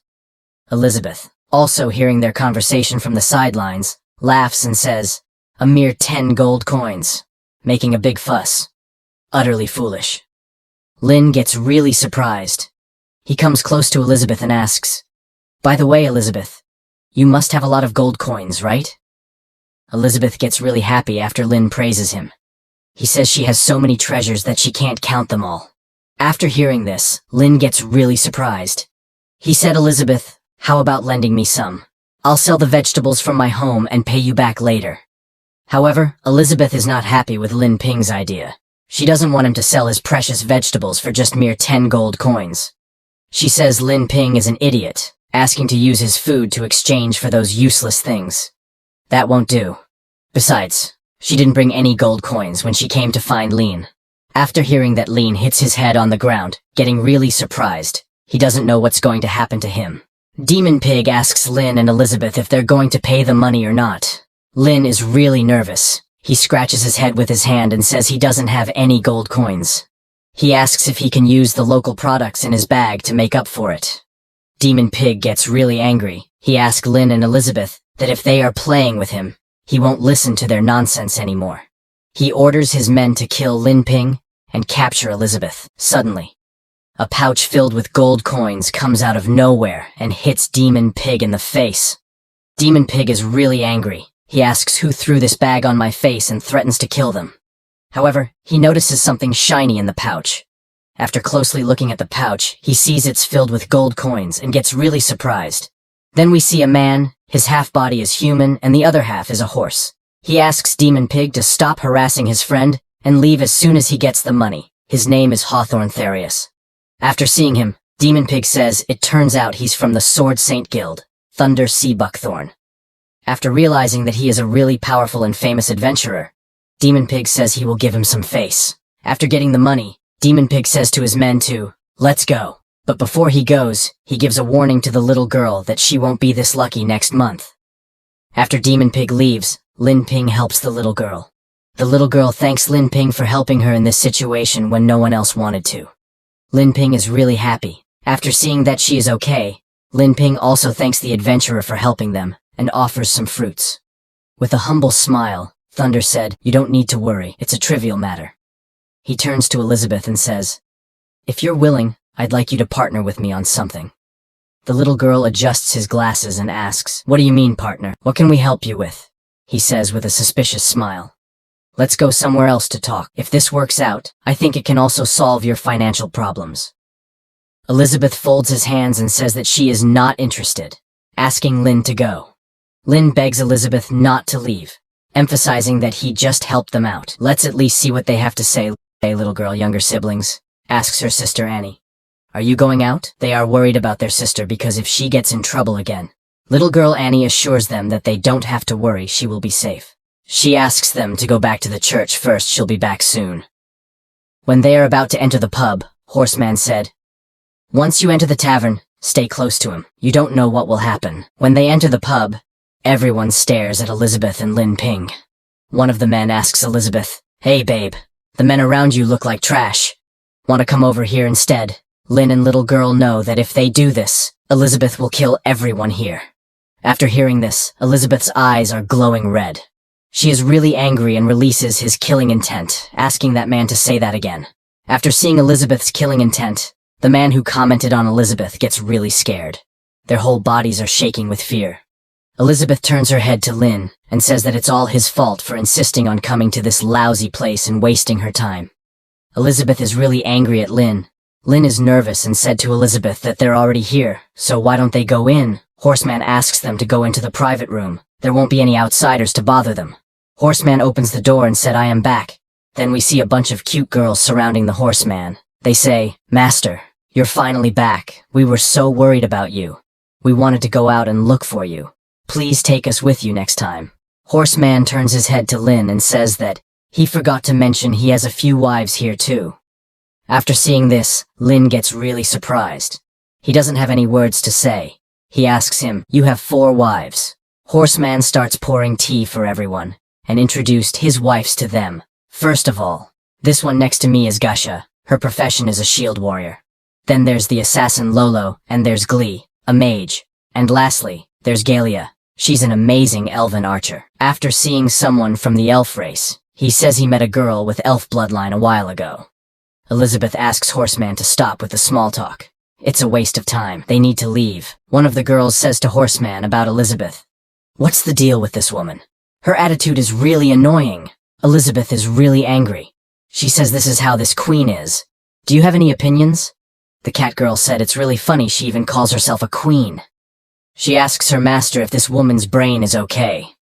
The elf girl looks at Elizabeth and said, after looking at the shape of her ears, she's probably a lowly half-breed with a bit of elven blood. What's she doing in front of me? After hearing this, Elizabeth gets really angry.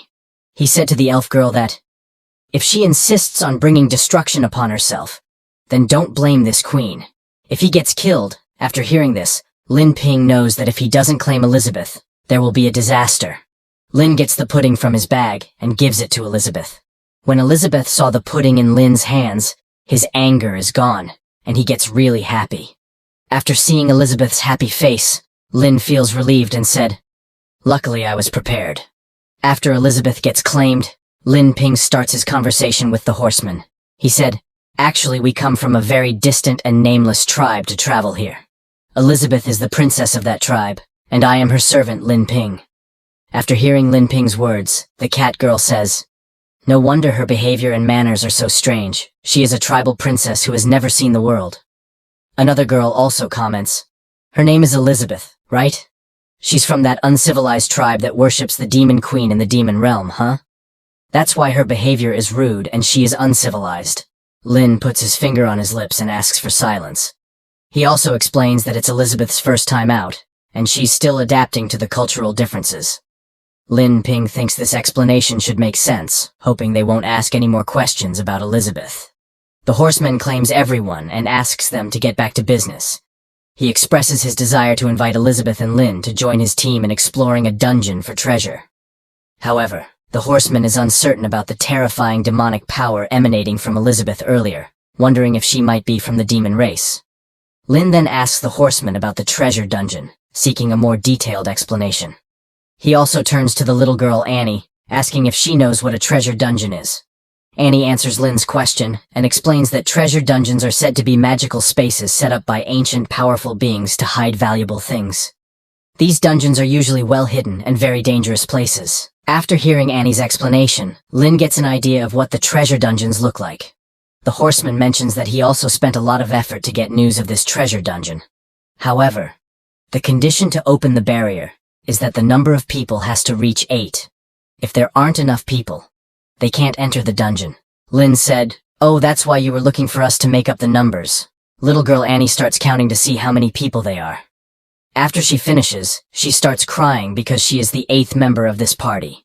She asks the horseman with a crying face if she cannot go with them. Lou is really confused after seeing Annie. He asks her, "What's wrong? Treasure dungeons seem to be precious. Shouldn't he be happy to go?" Elizabeth doesn't pay any attention to them. She is eating her pudding without any worry. Little girl Annie turns her head to Lin's side and says, "Brother Lin, you don't know. Treasure dungeons are usually very difficult, and she is just a mere 4-star magician. If she goes, she will probably die." Lin scratches his head and tells Annie that he doesn't know much about magic levels in this world. The horseman reassures Lin, saying they just needs to help him meet the number of people condition. The battle inside will be left to them. The treasure he'll get in the end will not be less than theirs, estimating at least a few tens of thousands of gold coins. One of the horseman's wives mentions that their master single-handedly repelled several dark apostles who wanted to take Gilead a few days ago, demonstrating his strength. Little girl Annie gets really happy hearing this, realizing they can get tens of thousands of gold coins from the dungeon. With that amount of money, they can solve the church's financial problems without any issues. Lin asks Elizabeth to help them make up the numbers to solve their financial problems. Elizabeth, while eating her pudding, doesn't pay attention to Lin's words and says, "Fine, I don't have any problem. Please don't bother the queen from enjoying the delicious pudding." After convincing them, the horseman asks one of his wives to get the crystal ball. She takes the crystal ball from his bag and places it on the table. Lin is really surprised after seeing this crystal ball, not knowing its purpose. The horseman explains that he will show Leping how to use it. Placing his hand on the crystal ball, a bright light comes out, and he says it's Glee's magic measurements crystal ball. Putting their hand on it will measure their magic level. He takes his hand off the crystal ball, and his magic level shows on the crystal ball, registering at 8,769. After seeing this, Lin and little girl Annie are surprised. Lin asks if this is Glee's magic measurements crystal ball, and they just need to put their hand on it to measure their magic level. It turns out to be a crystal ball that visualizes magic levels into numbers, and 8,769 should be at the demon spirit level. The horseman also reveals that his magic level is at 4-star demon spirit, and his wives are all 4 or 5-star grand mages. Since they are going to team up, they should know each other well and cooperate better. After hearing the horseman's words, little girl Annie places her hand on the crystal ball, and it shows Annie's magic level, which is 300. One of the horseman's wives remarks that she had more than Annie's value when she first changed her job. Annie is really disappointed, hearing cruel words from the horseman's wife, and starts crying. She apologizes to the horseman's wife, saying that her magic level just won't go up, she's just an average girl. On the other hand, Lin gets really excited after seeing the magic crystal demo. He says, "Let me try it too," knowing that he hasn't learned magic in these years, but as the legendary hero, his potential shouldn't be low either. With full excitement, Leping places his hand on the magic crystal. However, there is no immediate reaction from the crystal ball. Suddenly, a number shows on the crystal ball, indicating that Lin's magic level is 0. After seeing that, the horseman gets really confused. He doesn't know what happened. He has never seen something like that before. He says that even a pure martial arts user wouldn't have a magic level of 0. Lin places his hand on his forehead and explains that someone like him, who has been farming all his life, wouldn't have magic. He sits down on his chair and whispers that he's doomed to have no magic in this life because he never learned more about magic and swordsmanship. He's just been doing farming work all the time. The cat girl is really disappointed after seeing Lin's magic level. She asks him what he can do, stating that he seems to be of no help at all, just a dead weight to the team. After hearing these harsh words, Lin responds that he is good at something, farming. He mentions that he recently harvested some fruit they can try. The horsemen's wives express their disappointment, making fun of Lin. One of the girls comments that he's a typical bumpkin from a remote area and suggests keeping the fruit for themselves. They don't think they need him. The cat girl wonders if Lin is really just an ordinary servant because he doesn't look like one. The horseman calms everyone down and said, "Princess Elizabeth, you should also try it. Everyone wants to know what your magic level is. However, Elizabeth doesn't listen to the horseman's words. Lin convinces Elizabeth to cooperate with them. Upon hearing this, Elizabeth gets annoyed and says they want the queen to accompany them to play with these ignorant mortals. She places her hand on the crystal ball, and suddenly, a bright light comes out of the crystal ball, becoming so intense that no one can see what's happening. Everyone closes their eyes due to the intense light. Lin is really scared. He thought if Elizabeth's identity as the Demon Queen is exposed, it will definitely cause a great uproar. He asked Elizabeth to control her magic level so they will not reveal Elizabeth's true identity. Elizabeth replies that she knows what she's doing. She will not reveal her true power. Elizabeth thought it's rare to come out, so she'll play with Lin. She controls her power, and everyone is really surprised at what's happening. After some time, the crystal ball starts showing Elizabeth's magic level. Her level is 8,000. After seeing this, little girl Annie says to everyone that big sis, Elizabeth's level is just like Horse Brothers. It's a demon spirit level of strength. After seeing Elizabeth's magic level, the horsemen's wives are really surprised. They don't understand how this pumpkin girl's level is similar to their husbands. One of the girls says, "No way. Is this woman also a 4-star demon spirit?" Lin is relieved after seeing that Elizabeth has control over her magic power level. On the other hand, the horseman says that Elizabeth is truly amazing, worthy of being the princess of the kingdom. With her joining, their chances of getting the treasure will greatly increase. Little girl Annie asks the horseman how they can go to that treasure dungeon. Lin also thinks that this is his second time going out and he encountered such a good thing. He can learn from them. The horseman asks one of his wives to tell them how they will go to the treasure dungeon. His wife says okay and retrieves a scroll from her bag. She throws the scroll in the air and it starts glowing. This is a teleportation scroll. With this, they can teleport directly to the treasure dungeon. After using the teleportation scroll, they teleport into the dungeon. After seeing this, Lin is really surprised. He says that he is dizzy from the teleportation. Little girl Annie gets scared after seeing an unknown aura from the dungeon. But Elizabeth does not give a care about the dungeon. She's already faced more dangerous things than this dungeon. The horsemen come everyone and said, "Let's not delay, let's go into the treasure dungeon." After seeing this, Elizabeth says that she doesn't want to go and asks Lin to let's go home. Upon hearing these words from Elizabeth, the horseman and his wives are really surprised. One of the girls asks Elizabeth, what is she playing at? She came here and changed her mind at the last minute. Is she messing with them? Another two also ask if does she know how many crystals and magic power it takes to make that teleportation scroll. If she doesn't go in, don't think about leaving here either. After hearing this, Elizabeth gets angry and asks them if they have the power. Why don't they try to stop her? Lin comes forward and asks everyone to, don't be impulsive, and listen to him for a moment. Lin has an idea. And in the next moment, he starts begging Elizabeth saying that since she came here, so just take in Lin to see it. Annie asks Elizabeth if she also notice, inside the cave, there is a magic power that is very similar to Elizabeth. After hearing Annie's words, Lin thought, a magic power that is very similar to Elizabeth's? What does she mean? He doesn't get what Annie is actually saying. The horseman comes forward, pushes Leping, and asks Elizabeth that she has to trust him. No matter what danger she encounters inside, he will protect her. He said, please go in with me, Princess Elizabeth. Elizabeth doesn't care about him.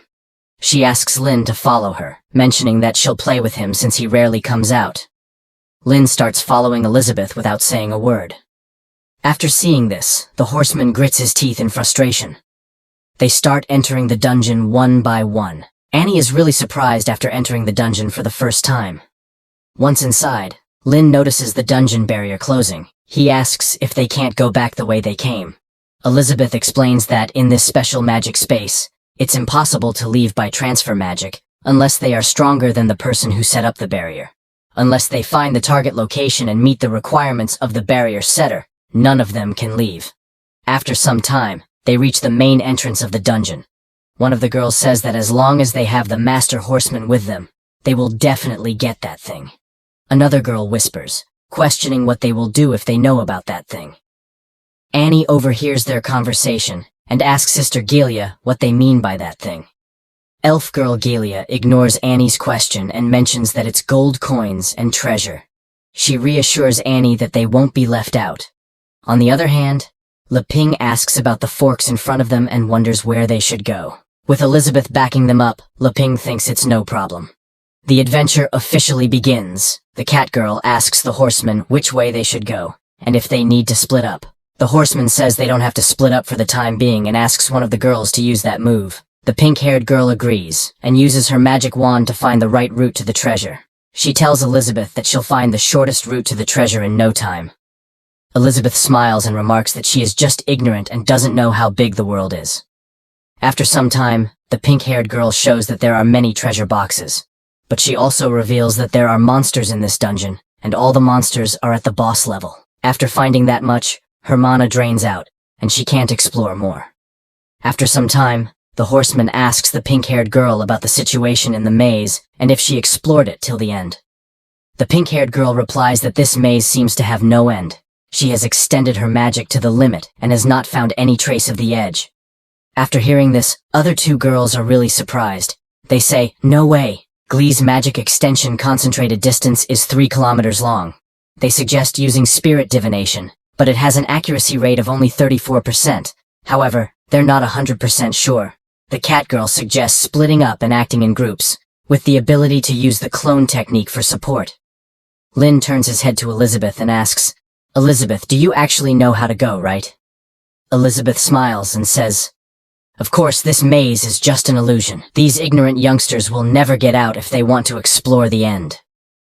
Then Lin asks her, why doesn't she lend a hand? They can also repay them a favor as soon as possible. Elizabeth nods her head and says no. She tells Lin that she has changed her mind now. She just wants to watch them perish with him. After some time, we see many tunnels, and one of them is the right tunnel. If they find the right direction, they can reach the treasure without any problems. Little girl Annie suggests that by going through the third cave, they should be able to reach the destination. After hearing Annie's words, Lin gets really excited and asks how she knew that. Little girl Annie says that she's just guessing. She doesn't know the correct tunnel. She also mentions that a special magic is coming from that direction. The pink-haired girl says to Annie that she's speaking nonsense and questions why she didn't feel the magic Annie mentioned. She insults her and says a mere 4-star mage should not make random comments here. After hearing the cold words from the pink-haired girl, Annie gets scared and asks for forgiveness. The pink-haired girl says that they haven't explored the bottom, and according to known exploration, the last passage has the least monsters. She said, "Master, we should go this way." After hearing the pink-haired girl's words, the horseman asks the cat girl what she thinks. She says that she still thinks it's better to act in small teams so they can explore faster. Another girl says that she thinks it's better to listen to Glee, the pink-haired girl. Even if they go wrong in the end, they can just go back together. The pink-haired girl asks the horseman to trust her. She will scout them safely to the treasure. The horseman thought about it and said they'd act together in the last cave. After hearing the horseman's words, Annie shouted loudly, saying they could go anywhere else but not the last cave. She started casting her puppet magic and summoned a cute little rabbit doll. She asked her rabbit doll to go to the last tunnel, and in the next moment, a huge monster came out from the tunnel and ate the rabbit doll, leaving only its head. After witnessing this horrible scene, Lin's whole body was shaking with fear. He asked everyone, "What is that thing?" Elizabeth replied, "That is a parasitic beast, usually found in the bodies of huge monsters."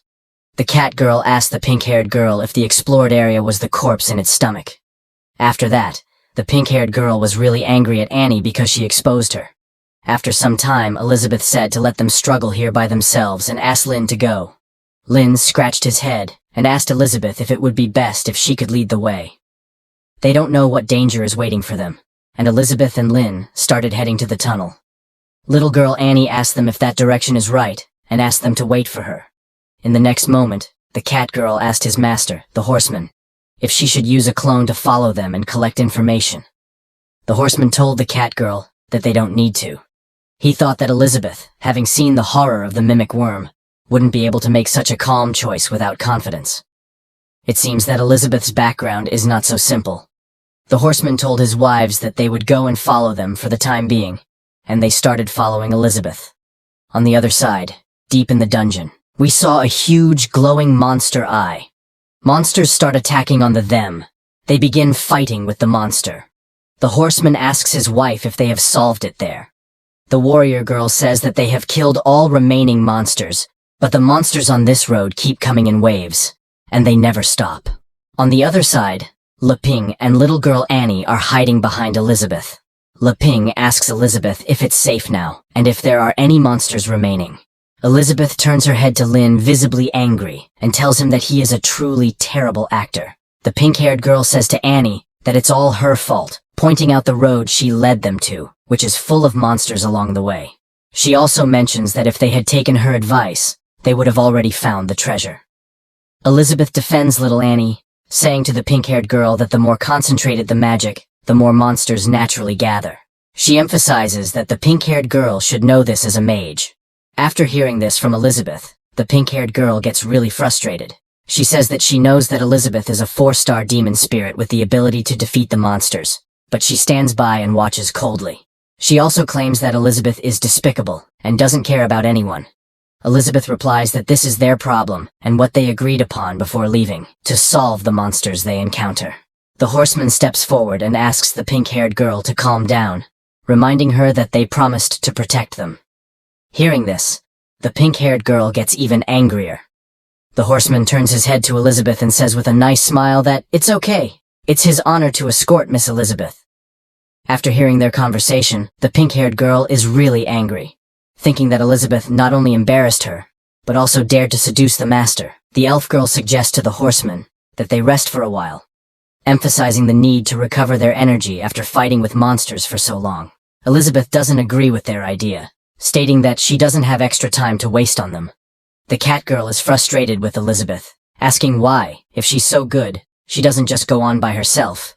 The elf girl agrees, pointing out that if it weren't for them blocking all kinds of monsters, they wouldn't be so relaxed. The horseman steps forward and urges Elizabeth to listen, suggesting that it's better for everyone to rest and recover some energy. He offers some elf potion, explaining that after drinking it, they can recover their status. Lin, curious about the potion, asks Elizabeth if he can try it, making a cute little puppy face, and suggesting it might give him some new inspiration for his cooking. Elizabeth thinks that Lin has already enjoyed many good things, and wants to experience something ordinary. She gives him permission, and later, they set up their camp to get some rest. The pink-haired girl praises Gilia's elf potion, mentioning that it really works, and the warrior girl states that she has finally recovered, though she's unsure how long it will take to find the treasure. The elf girl retrieves a potion from her storage ring and offers it to Elizabeth, calling it her special elf potion that enhances various states. Elizabeth, being powerful, declines, but the horseman intervenes, telling the elf girl not to be rude and instructing her to give a potion to everyone. Unhappily, she tosses a potion to Elizabeth, who catches it but isn't pleased. Elizabeth gives the potion to Lin, who after tasting it, finds the grassy flavor too strong and decides not to drink it. He offers it to Annie, who thanks him but explains that she hasn't used much magic power so she doesn't need it. After hearing Lin's criticism of his potion, the elf girl expresses displeasure, deeming it a waste on someone with no magic power. Elizabeth, not pleased with the elf girl's words, dumps the potion into the fire, further infuriating her. She questions Elizabeth about dumping her elf potion, to which Elizabeth coldly responds that she agrees with the elf girl's thoughts, showing no regard for the potions. Lin intervenes, calming everyone down and stating that he has something for everyone that shouldn't be crushed. He retrieves bananas from his bag, expressing his desire to share them. Lin gives a banana to the horseman and distributes bananas to everyone.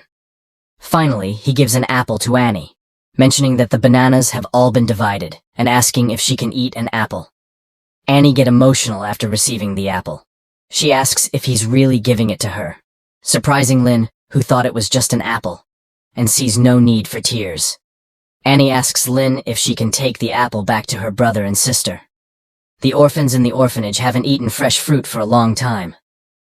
After hearing Annie's story, Lin understands why she is crying. He tells her that, of course she can take it back, and he'll pick some more for her when he gets home to send over. Lin promises Annie that everyone in the orphanage can eat fresh fruit. The pink-haired girl throws the banana that Leping gave her, saying she doesn't care about this rotten fruit and doesn't need it. The elf girl also agrees, stating that it can't be compared with her elf potion. The horseman suggests they fill their stomachs for now, and when they get the treasure, he'll treat them to something good. They start eating bananas, and after the first bite, they feel something strange. Their bodies start glowing, and in the next moment, they find themselves in the forest. They ask what place it is, and suddenly, 3 mantises appear and start singing. They ask the group to dance with them, and all 3 of them start dancing. Lin is confused, not knowing what they are doing. This is the effect of the banana. The pink-haired girl and elf girl, who didn't eat the banana, are really surprised.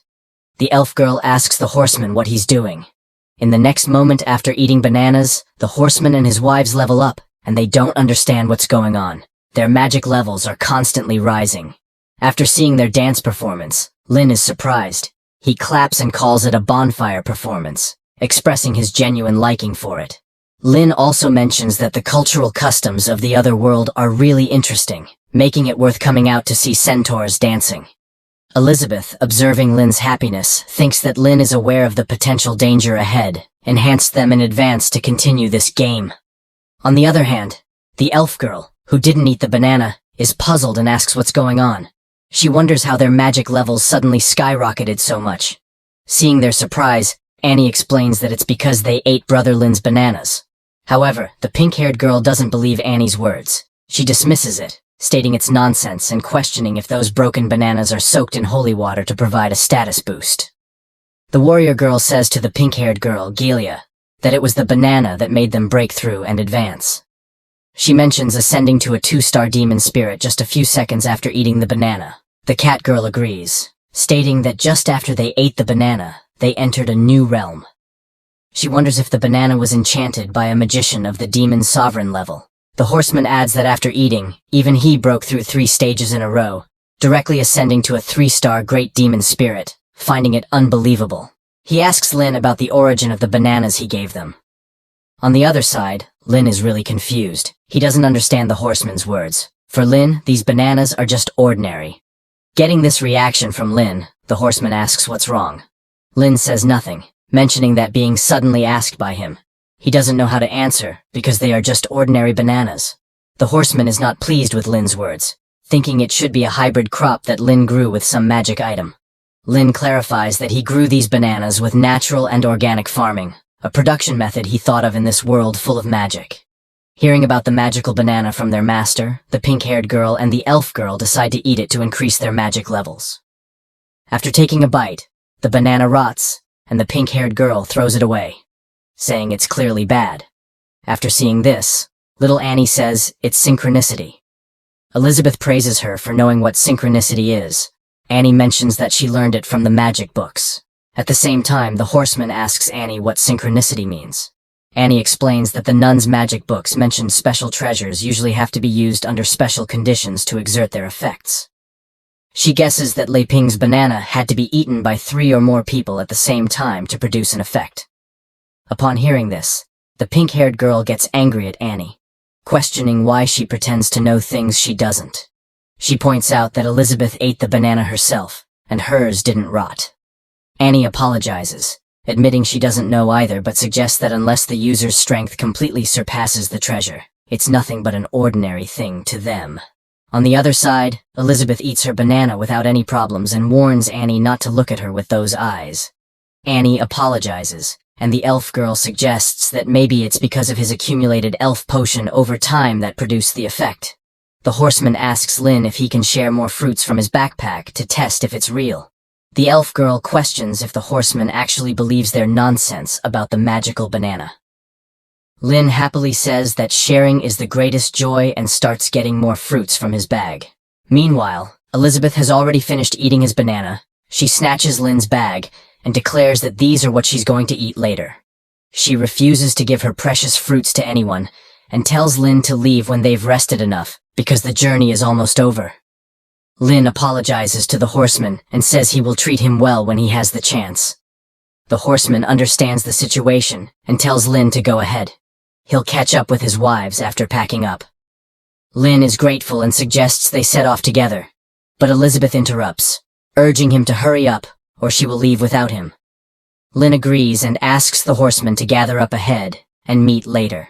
Seeing this, the horseman's wives are not happy, the cat girl whispers, suggesting they snatch that backpack away, as they might be hiding something even better. The horseman calms down his wives and says, "There's no rush. It's not the right time yet." He also mentions that ordinary people wouldn't casually carry such precious treasures, so she's definitely not a simple princess from a remote tribe. Recently, one of the 4 major powers, the Kingdom of Aristotle, is offering a high reward for information on the missing princess. If he is not mistaken, that princess is right in front of him now. If he can turn the princess into his woman during this opportunity, he can climb the ranks of the Kingdom of Aristotle's power. By then, he'll gain more than just these magical fruits before him. He starts laughing loudly and declares he will conquer Elizabeth and make her one of his harem girls. After seeing the horseman like this, his 4 wives start praising him, saying a charming pheromone is emanating from the master. They blame themselves, stating that they haven't been able to satisfy their master yet. In the depths of the labyrinth, many monsters hide in the shadows. One of them is the Shadow Wolf leader, a powerful monster who suddenly becomes really scared and runs away from there. In the next moment, 3 individuals entered the cave: Elizabeth, Leping, and the little girl, Annie. Lin asks Elizabeth about the darkening labyrinth and if there really is an exit.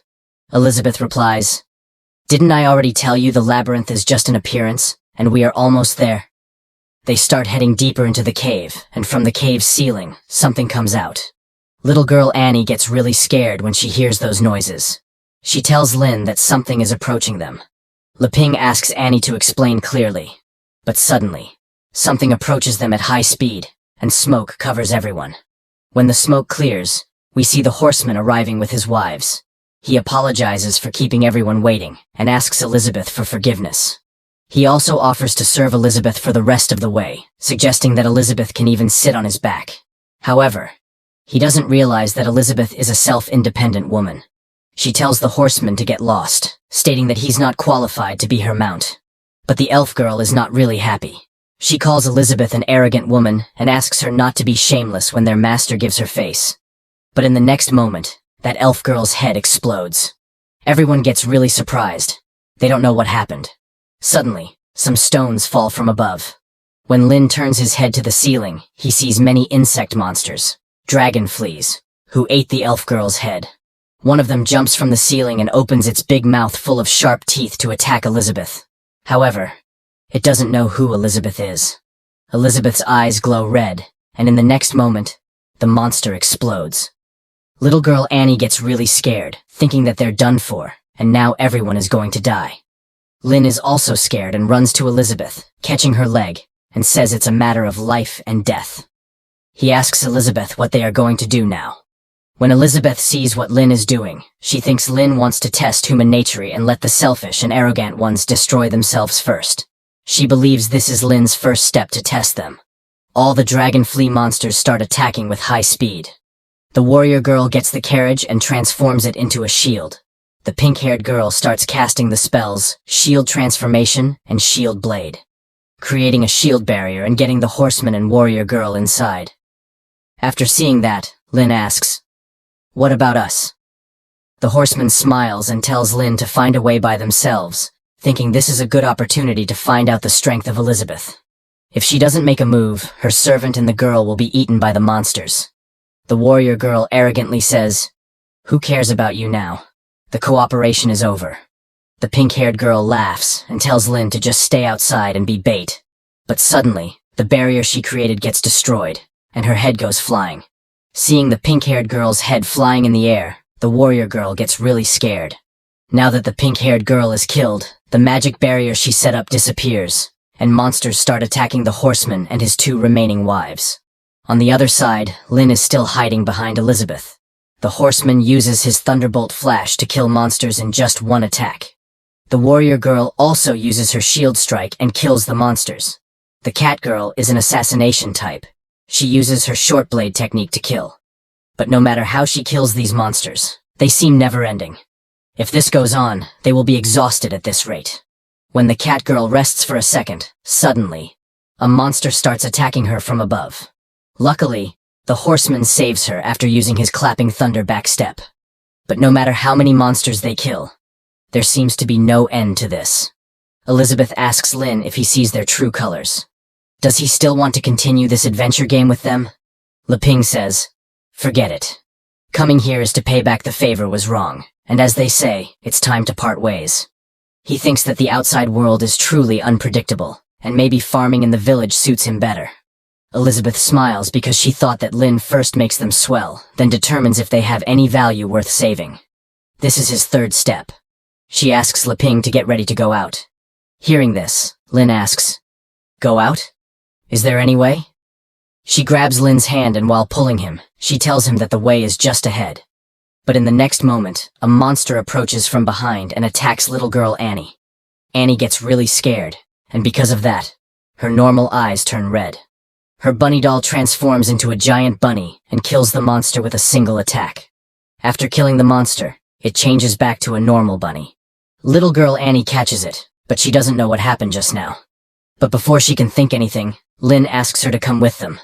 Elizabeth suddenly stops and knocks in the air, and an invisible barrier appears in front. She starts casting a magic spell, and a few seconds later, the magic barrier disappears, and a really giant door comes out. Lin is really surprised to see that the exit is a hidden giant door. The giant door starts opening, and Elizabeth enters, asking Lin and Annie to hurry up and catch up with her.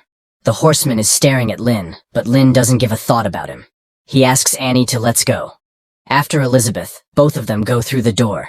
On the other side, the horseman and his wives are fighting with monsters. The horseman asks his wives to hurry up and get on his back. He is really angry and shouts, "Do they think they can shake us off like this?" He starts running to the giant door with full speed. A moment later, they reach the door and enter before it closes. And when they enter, they get really surprised. The room is filled with gold and jewelries. They all were really surprised that they're standing on a flying island filled with treasure. Lin gets really excited seeing all that. He said, "There's so much gold now, we are rich." Little girl Annie is also standing there thinking if they can really take some of it. Suddenly that horseman comes and pushes Lin to the side. His wife pushes little girl Annie as well.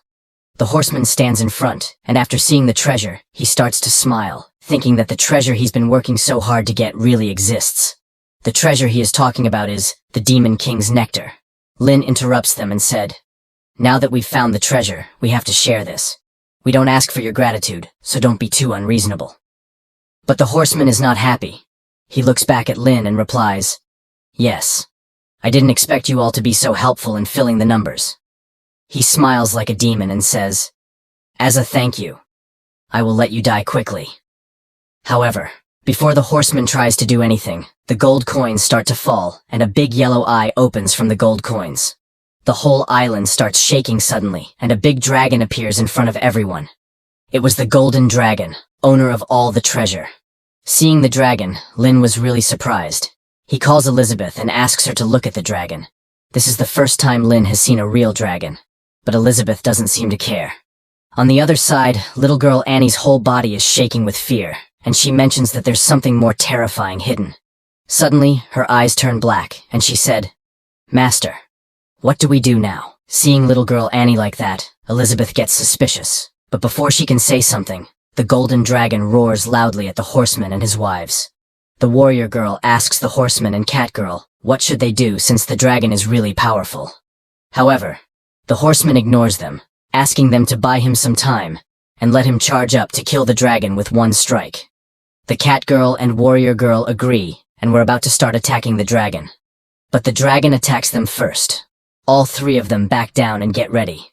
The warrior girl asks the cat girl to distract its attention so she can attack properly. The cat girl tells her to leave everything to her. Using her clone technique, she creates 100 clones and starts attacking the dragon. On the other side, the horseman looks at the dragon and smiles. He thinks that now the giant dragon is the only threat, so he doesn't need to hide his power anymore. He decides to call upon all his magic to gather energy for his strongest move, Swift Thunder Flash. He stands and starts gathering all his energy into his sword. His sword starts glowing. On the other side, the cat girl continuously attacks the dragon with her assassination technique. But for some reason, her skills are not working, and she can't get a single scratch on the dragon. Suddenly, the warrior girl, who is also powered up, asks the cat girl to let her handle it now. She uses her skill, Shield Transformation Blaster, and throws her really big shield at the dragon. There are some rockets in that shield which also start to boost the speed of the throw. The shield does not miss and directly hits that golden dragon. The warrior girl is happy, thinking it worked. This is the new move she learned after becoming a 2-star demon spirit. But all her happiness shatters when she sees that the dragon doesn't get any scratches after being hit by a massive shield. Now, it gets really angry at the warrior girl and attacks her with its giant foot. The warrior girl, without her shield, is unable to protect herself. She gets smashed by the dragon's foot, leaving only her smashed body and some blood on the ground. After seeing this horrifying scene, the cat girl gets really mad. She starts using her 1,000-person clone technique. In the next moment, thousands of cat girls come out and start attacking the dragon. The cat girl says, "Although I can't do much damage to you, it should be enough to disturb you." But she misunderstands the dragon. The dragon opens her wings and uses his skill, Golden Hurricane. All the gold coins surrounding him start creating a tornado around him. He uses the gold coins to throw and kill the clans of the cat girl. One by one, all the cat girl's clones start to die. In the next moment, when the dragon gets faster, Lin and Elizabeth also start getting attacked by these gold coins. Lin is standing there without doing anything, and those gold coins just fly by him. Elizabeth looks at Lin and says, "Lin, you are so calm, but that's to be expected from you." But Elizabeth doesn't know that Lin is really scared, and he almost died just now. But the dragon doesn't stop and continues his attack. Little girl Annie's eyes again turn black, and she uses her dollhouse release summon technique. Suddenly, a massive bear comes out and stands in front of them to defend. It starts protecting them from the dragon's attack. At the same time, when the horseman is casting his skill, some of the gold coins fly towards him. But the cat girl notices that and jumps to protect her master. She starts defending him with her sword. However, when she thinks everything is fine, a gold coin comes flying and splits her head. Now only the horseman remains. He completes his skill casting and uses his 300% lightning flash technique to attack. He was confident that as this strike, even a demon spirit can't block. He aims at the dragon's neck, but his skill doesn't work, and the dragon is standing unscratched. On the other side, his sword broke into pieces. The horseman was shocked. He doesn't know what happened. While the horseman was worried about his sword, suddenly the dragon attacks him using its tail. The horseman goes flying, and while hitting the treasure mountain, he goes to the other side of that island. This happened because the horseman doesn't realize that the dragon they're fighting is a 4-star level demon sect monster. After dealing with that horseman, now the dragon stands in front of Lin's group. After seeing the horseman's fight with the dragon, Lin thought, "Did the centaur die from its tail slap? Looks like I have to use my trump card." So he calls Elizabeth. Elizabeth asks him, what is he going to do next? Lin, with a serious expression, tells Elizabeth to take action. Elizabeth is surprised, thinking, did Lin find out already? But she was wrong. Lin was scared. He tells her to take action. Otherwise, they might die. Elizabeth, with an annoyed expression, tells Lin not to order her in front of outsiders. She is angry, thinking Lin wants to use little girl Annie to threaten her. While both of them were talking, suddenly little girl Annie said, "The real terror hasn't come yet. We might never get out of here." Hearing this, something feels off to Elizabeth. She went to little girl Annie and examined her. She immediately realizes that little girl Annie has the bloodline of Jimji. She asks Annie to let her see what her magic is all about. Elizabeth placed her hand on Annie's head, and a purple light surrounded her body. After that, Annie started remembering her past when she was playing and eating with her younger siblings. One day, black robe monsters attacked them, and when they tried to kill Annie and her siblings, Annie suddenly awakened her bloodline power, killing all of them but losing control, and also killing her younger siblings. The trauma of that day did not leave Annie's side, so Annie forcibly suppressed her magic to alter her memory. After finding out this, Elizabeth released her magic and let go of Annie. When Annie falls to the ground and Elizabeth tells little girl Annie how stupid she is and released her magic, little girl Annie started crying, saying, "It's all my fault, brother and sister. I killed you. I'm sorry." But Elizabeth didn't care. She told Annie that Annie is a disgrace to the Jimji clan's bloodline, and if she wants to escape from the prison of regret and stand up and fight for her. After hearing Elizabeth's words, Annie agreed. She stood up saying, "At least this time I want to protect Brother Leping." She started floating in the sky. Lin was shocked to see her like that. Then Annie used her puppet magic summoning magic skill. Suddenly many big and powerful puppets made of Annie's soft doll appeared. Seeing all those puppets, that golden dragon got angry and started attacking Annie, but her panda puppet blocked the dragon's attack with its fluffy body. Then Panda grabbed the dragon's leg so it couldn't move. On the other side, the rabbit doll started attacking the dragon, striking multiple times in the same spot. Because of those continuous attacks, the golden dragon's hard body starts to break, and the dragon screams in pain. Lynn asked Elizabeth what did she do to Annie just now, and how did Annie change so much. Elizabeth told Lynn that she did nothing much, just made Annie accept reality. The golden dragon attacked the rabbit again and pushed it to the ground. Annie struggled with the dragon. She commanded her rabbit puppet to grab the dragon's other leg. When the dragon attacked the rabbit, it grabbed its hand. Both the panda and rabbit were preventing the dragon from moving, and little girl Annie commanded her snake puppet to attack the dragon. The snake puppet grabbed the dragon's whole body and started attacking. The dragon used its golden hurricane to counter, but little girl Annie's eagle puppet used its wind magic to stop the dragon's attack. All the coins that were meant to kill start to fly away because of wind magic. Lynn was genuinely surprised after seeing Annie's power. He praised that Annie is truly amazing. At the moment, Lynn remembers what Elizabeth said before. He asks her what does she mean by Annie having the Jimji bloodline. But before he could finish his words, someone grabbed Lynn's bag and snatched it with lightning flash. Because of that, Lynn fell on the ground.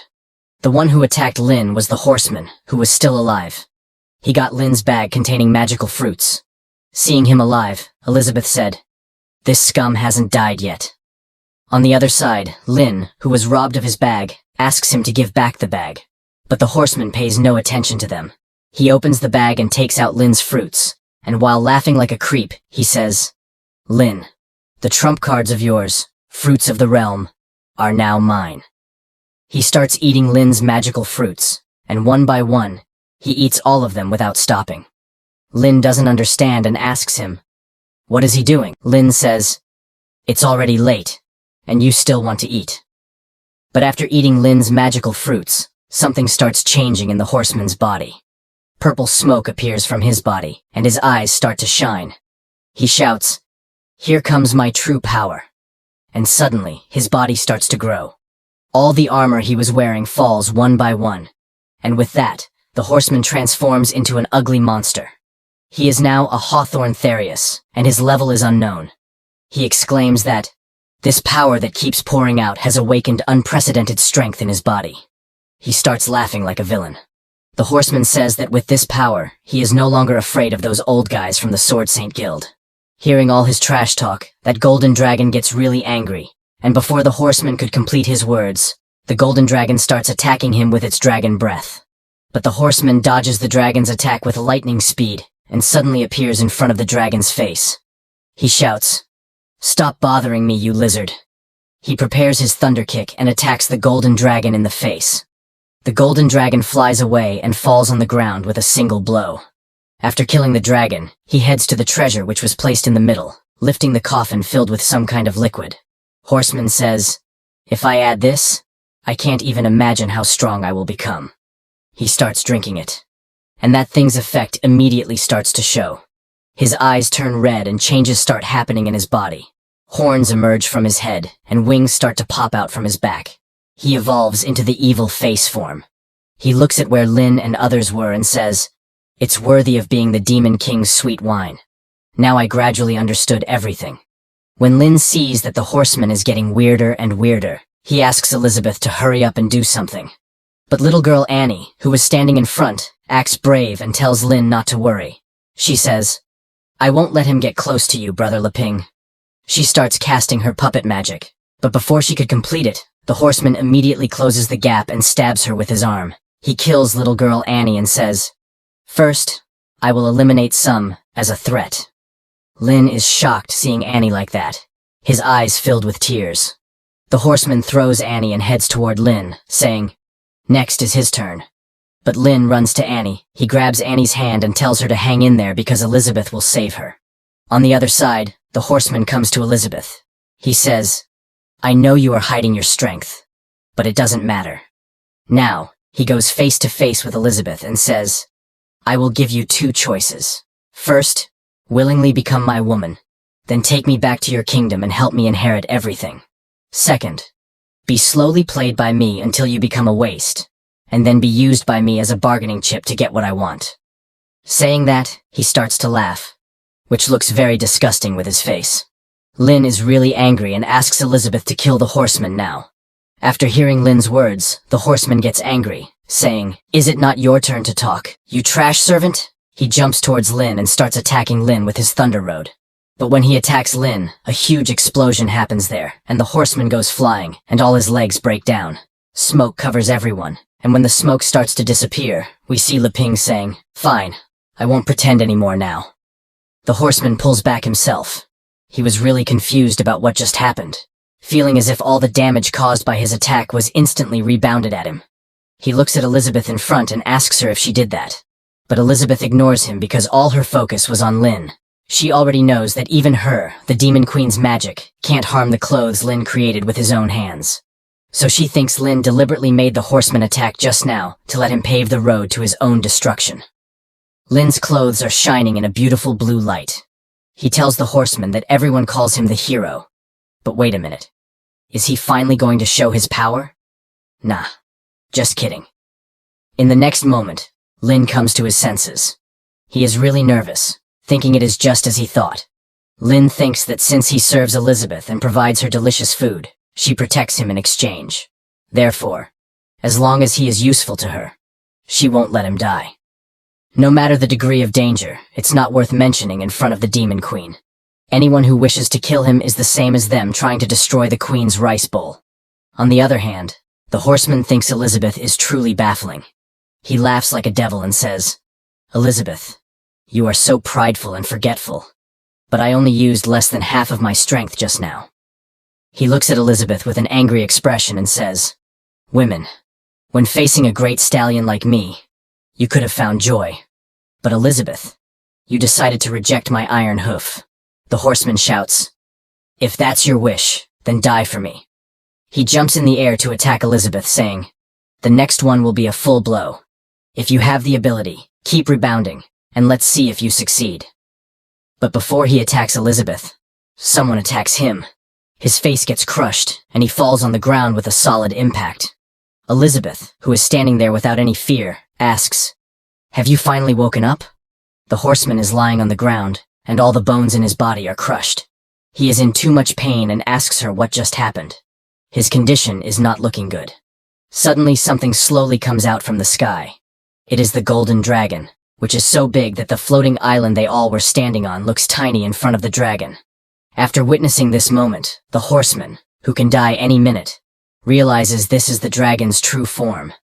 But he is really confused, thinking about the one he just killed. What was that? Suddenly, the dragon the horseman just killed starts melting.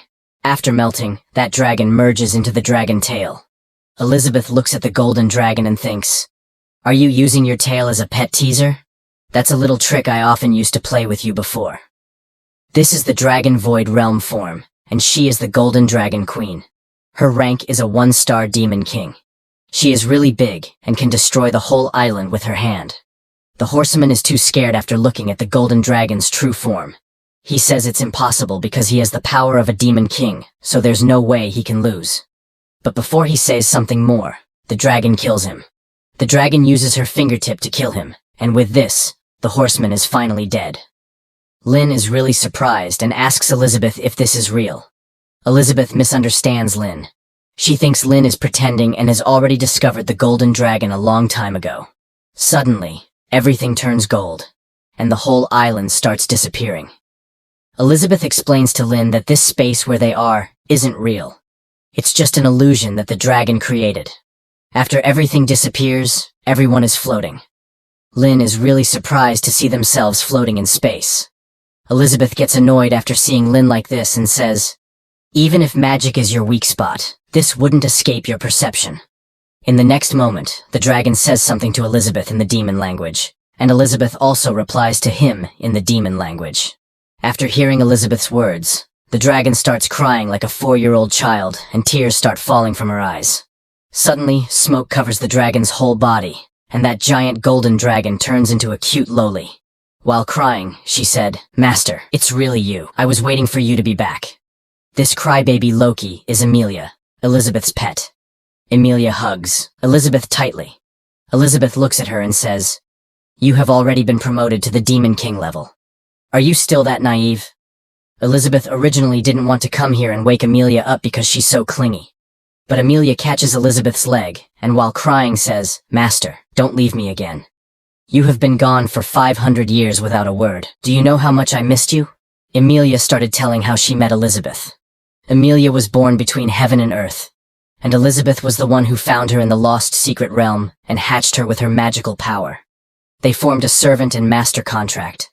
Elizabeth not only gave her a name, Amelia, but also personally guided her, trained her, and played with her.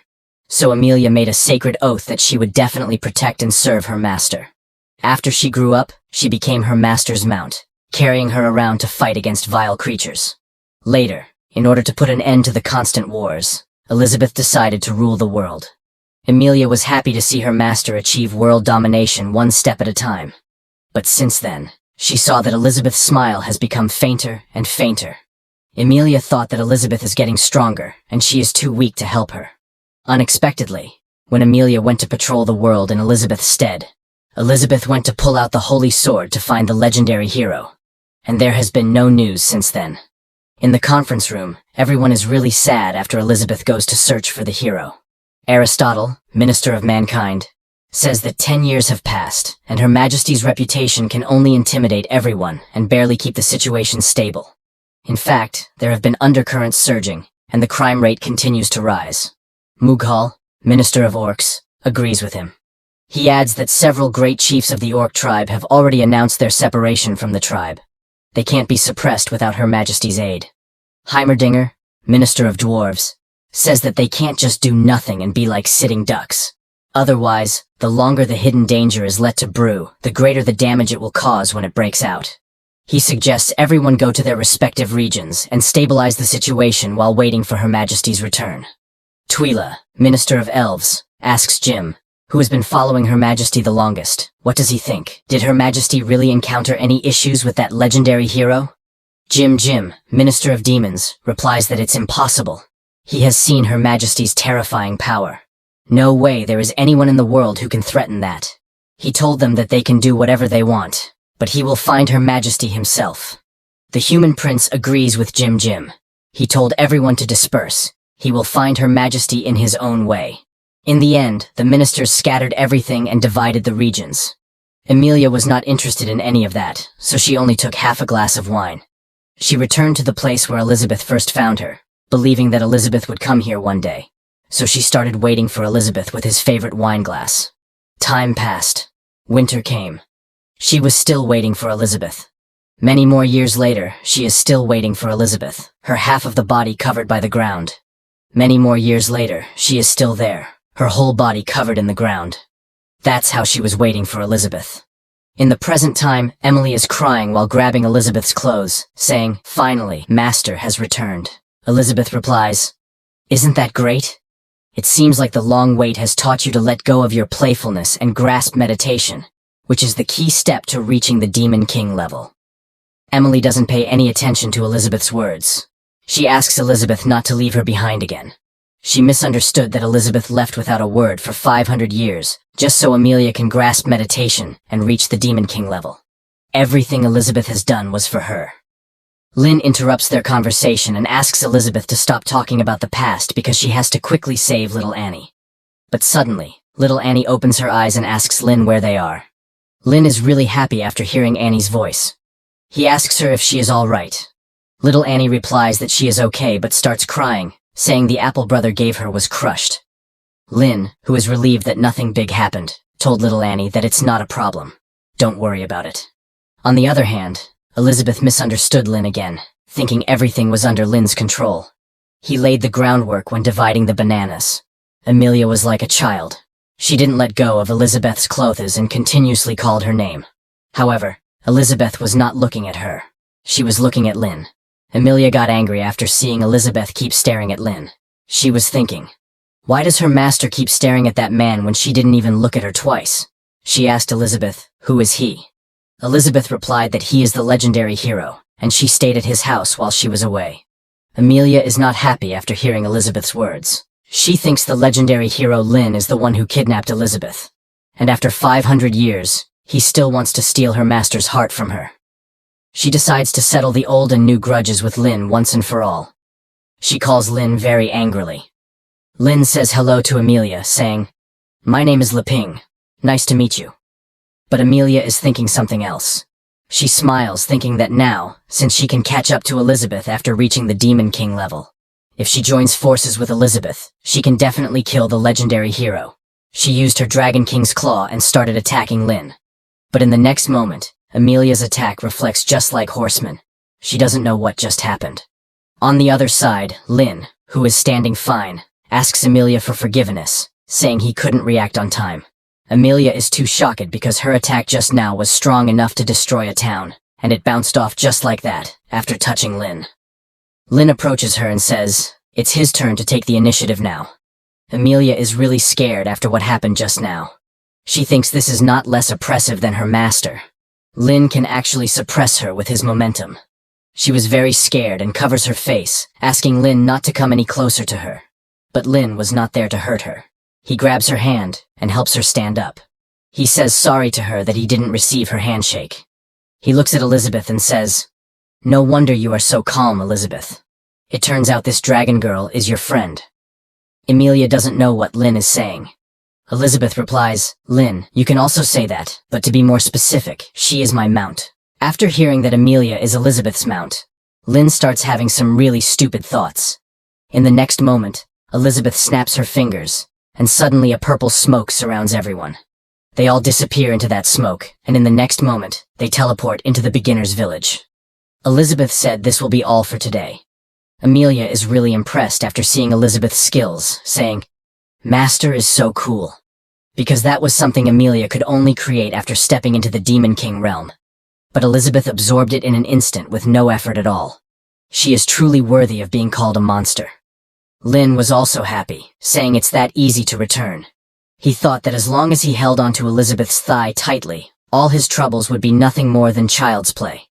But little Annie is not happy because Lin's house was too far away, and so she passed out from the teleportation. Elizabeth asks Lin to please send Annie in first so she can rest, and Elizabeth still has some things to tell Amelia. Leping says okay to Elizabeth, and gets little Annie into the house. After Lin left, Amelia, with a surprised expression, asks Elizabeth what she wants to say to her. Excited, she asks Elizabeth not to hesitate to give her orders. She can't wait to serve her master. Elizabeth asks Amelia if she has heard about the Demon Realm's Dark Guild. Amelia replies that even if she has not been outside in the past 500 years, she still heard some news of the Demon Realm before she fell asleep. So she explains to Elizabeth that it was established by Malfoy, the Prince of Mankind, and asked Elizabeth if she knows of him. Elizabeth, after hearing this name Malfoy, remembers, saying there seems to be such a person before she came to find the legendary hero. Amelia asks Elizabeth what is it. Does she want to ask him to do something? Is there anything Amelia can't do? She can learn. Elizabeth replies that she doesn't want anything. She heard that it's the Dark Guild carrying out a great number of killings in the pretext of resurrecting her. That has displeased her. After hearing this, Amelia gets really angry, saying, "What do they mean by resurrecting Master? Isn't Master all well? This is simply disrespectful to Master," she asks. "What does Master want her to do?" Elizabeth gives the order to Amelia, saying she should make them disappear completely from this world. But she must not reveal any information about Elizabeth or this place. Amelia obeys her command, and she will do as Elizabeth says. Elizabeth compliments Amelia, saying since she is so obedient, once things are done, Elizabeth will set her free. She can do whatever she wants then. Amelia asks Elizabeth to leave everything to her. She is going to go uproot the Dark Guild now. She was blushing, thinking that Elizabeth will allow her to be free and do whatever she wants. Does this mean she can get into Master's bed every night like back when she was a baby? Amelia is really happy after thinking about this, so she opens her wings and gets into the sky. But when she is flying in the sky, suddenly something starts coming towards her. In the next moment, something hits Amelia, and there was a huge explosion. Elizabeth was watching everything from the ground. That explosion was strong, and Amelia is really confused, thinking, what just happened? Who dares to attack her? She thought that to be able to penetrate her skin, it has to be at the level of Demon Sovereign at least, and it's an extremely dangerous monster. She must eliminate it as it's a potential threat to her master, Elizabeth. The one who attacked Amelia is none other than our overpowered real protagonist, the robot dog, who thinks that Amelia is an intruder. So it adds her as an enemy, activates its target status detected, and sees that Amelia is still alive. It increases its defense level to 2 and starts attacking Amelia. Amelia, who is still confused, suddenly sees something coming towards her. She uses her Dragon King's wings to stop the robot dog's missile attack. Amelia arrogantly said, "Choosing me as your opponent? You've made the wrong choice." But in the next moment, her facial expression completely changed. She gets really shocked after seeing so many missiles coming towards her. Amelia can't block so many missiles and gets hit by them. There was a huge explosion from those missiles. When the smoke goes down, Amelia's whole body was burned and she was barely able to fly. But our robot dog doesn't stop there. It detects that Amelia is alive, so it increases its defense to level 3 and starts preparing to launch its next attack. But before it launches its attack on Amelia, suddenly it hears a voice calling it a stupid dog. This is Elizabeth's voice, and she told the robot dog that this is her person. She asks the robot dog to let her go. The robot dog, trembling with fear after hearing Elizabeth's voice, has received a command and added Amelia into the whitelist. Amelia, after getting this much injured, realizes that this place is very terrifying, and she has to be alert next time. In the house, Lynn is making orange juice for little Annie. He asks Annie if she is feeling dizzy, suggesting she try drinking a glass of orange juice as the orange's taste can clear up her mind. While shaking, she thanks Lynn for his hospitality and starts drinking orange juice. After a sip, she feels something from this orange juice. Each fruit pulp contains rich magic power, and when it bursts open, it forms a fresh torrent of magic power, opening up the nerve cells in her body and sweeping away the fatigue. Annie realizes that this feeling she is getting is highly advanced divine magic. Because of this juice, her mind gets clear. Suddenly she starts seeing a ghost nun. That ghost nun told little Annie to stop suppressing her true self. It was just Annie's imagination. After that, little Annie starts crying, and tears start falling from her eyes. Lynn is exhausted and lies down on his sofa saying, "Indeed, the sofa at home is still so comfortable. Going out on an adventure is not for me." Sometime later, Elizabeth enters the room and asks little Annie if she has remembered everything. Elizabeth explains that Annie's ancestors once swore an oath to her, that the Jims clan would always stay loyal to her. If Annie's bloodline has completely awakened, the power of the oath will too. After hearing Elizabeth's words, little Annie realizes Elizabeth is none other than the legendary demon queen who ruled the world 5,000 years ago. She asks Elizabeth if she is really the legendary demon queen. Elizabeth replies, "Yes, I am the ruler of this world, Elizabeth." But little Annie is really confused because according to ancient records, Elizabeth died with the legendary hero. Annie looks at Lynn and asks if he is legendary. Lynn, after hearing the story about the hero and demon queen, laughs and says, "Although I am a little embarrassed to say this, I should be the hero." Little girl Annie is really surprised after hearing what Leping just said. She thought the truth should be like this. Back then, her brother Leping and sister Elizabeth fought the ultimate battle for the position of the strongest. As a result, within a month of fighting, they developed feelings for each other. And in the end, they gave up fighting for the title of the strongest and fell in love, starting to live in seclusion for 500 years from then on. Elizabeth agrees with little girl Annie, saying what she said is almost true. But Lynn gets angry at Annie, telling her not to talk nonsense. She will offend Elizabeth. Annie apologizes to Lynn for saying that. Elizabeth looks at Annie with disappointment in her eyes, saying that as a descendant of the demon super warrior bloodline, Annie has actually fallen to such a state. She has really embarrassed the demon clan. Lynn is really surprised after finding out that Annie is from the demon clan. Annie is really sad about all that. She doesn't know what to say. But Elizabeth explains that it should have been 600 years ago. A child named Jim awakened his bloodline. His eyes would glow red when he used magic power, and his combat skills were greatly improved. However, as his power grew wildly, he also became extremely violent. Only constant killing could satisfy him. In just a few years, he left Elizabeth's northern territories in chaos. Over 100 elite men under Elizabeth's command were killed by him. The killings grew his ambition, and he actually directly came to Elizabeth's castle in an attempt to challenge her. But unfortunately, Elizabeth quickly defeated him and sealed his violent side. Since then, he has sworn to be loyal to Elizabeth from generation to generation. After hearing this story from Elizabeth, little Annie's whole body starts shaking. She says to Elizabeth that she didn't know anything. From her first memory, she's been living in the church's orphanage. The nuns, brothers, and sisters are her family. Elizabeth explains to little Annie that Annie killed everyone in the orphanage when she went berserk. She couldn't accept the reality, so she imagined that she was waiting for the nun to come back.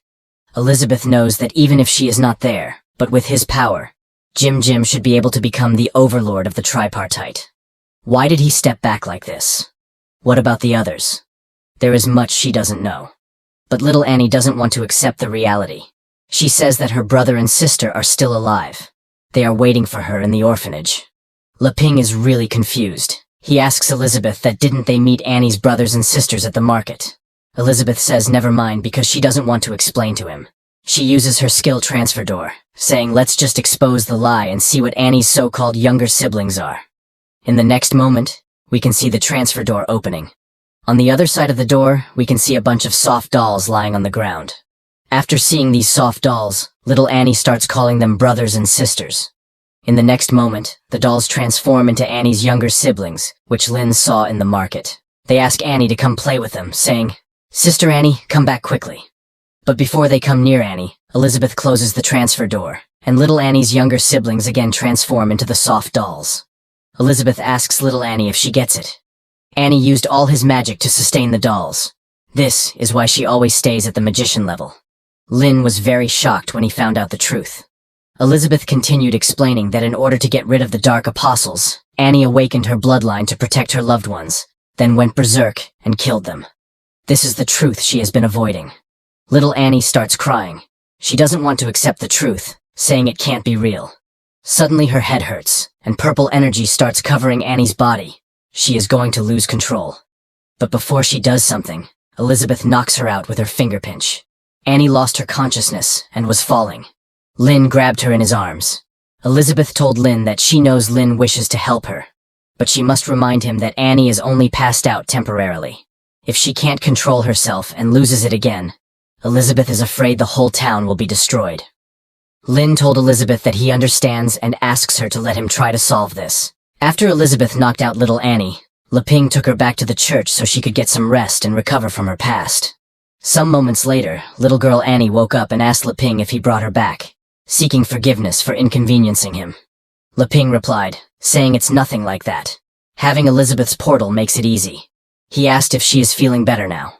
Little Annie got emotional, her eyes filled with tears. She explained that she remembered everything. There was no nun at all. The murderer was she herself. Lynn started to comfort her, saying she is wrong because everything she did was to protect her siblings. She is not a murderer. However, little Annie started crying, insisting that Lynn is wrong, and it's all her fault. She blamed herself for running away after losing control. Lynn explained to her that it's all the Dark Guild's fault. It wasn't her intention to lose control after awakening her bloodline.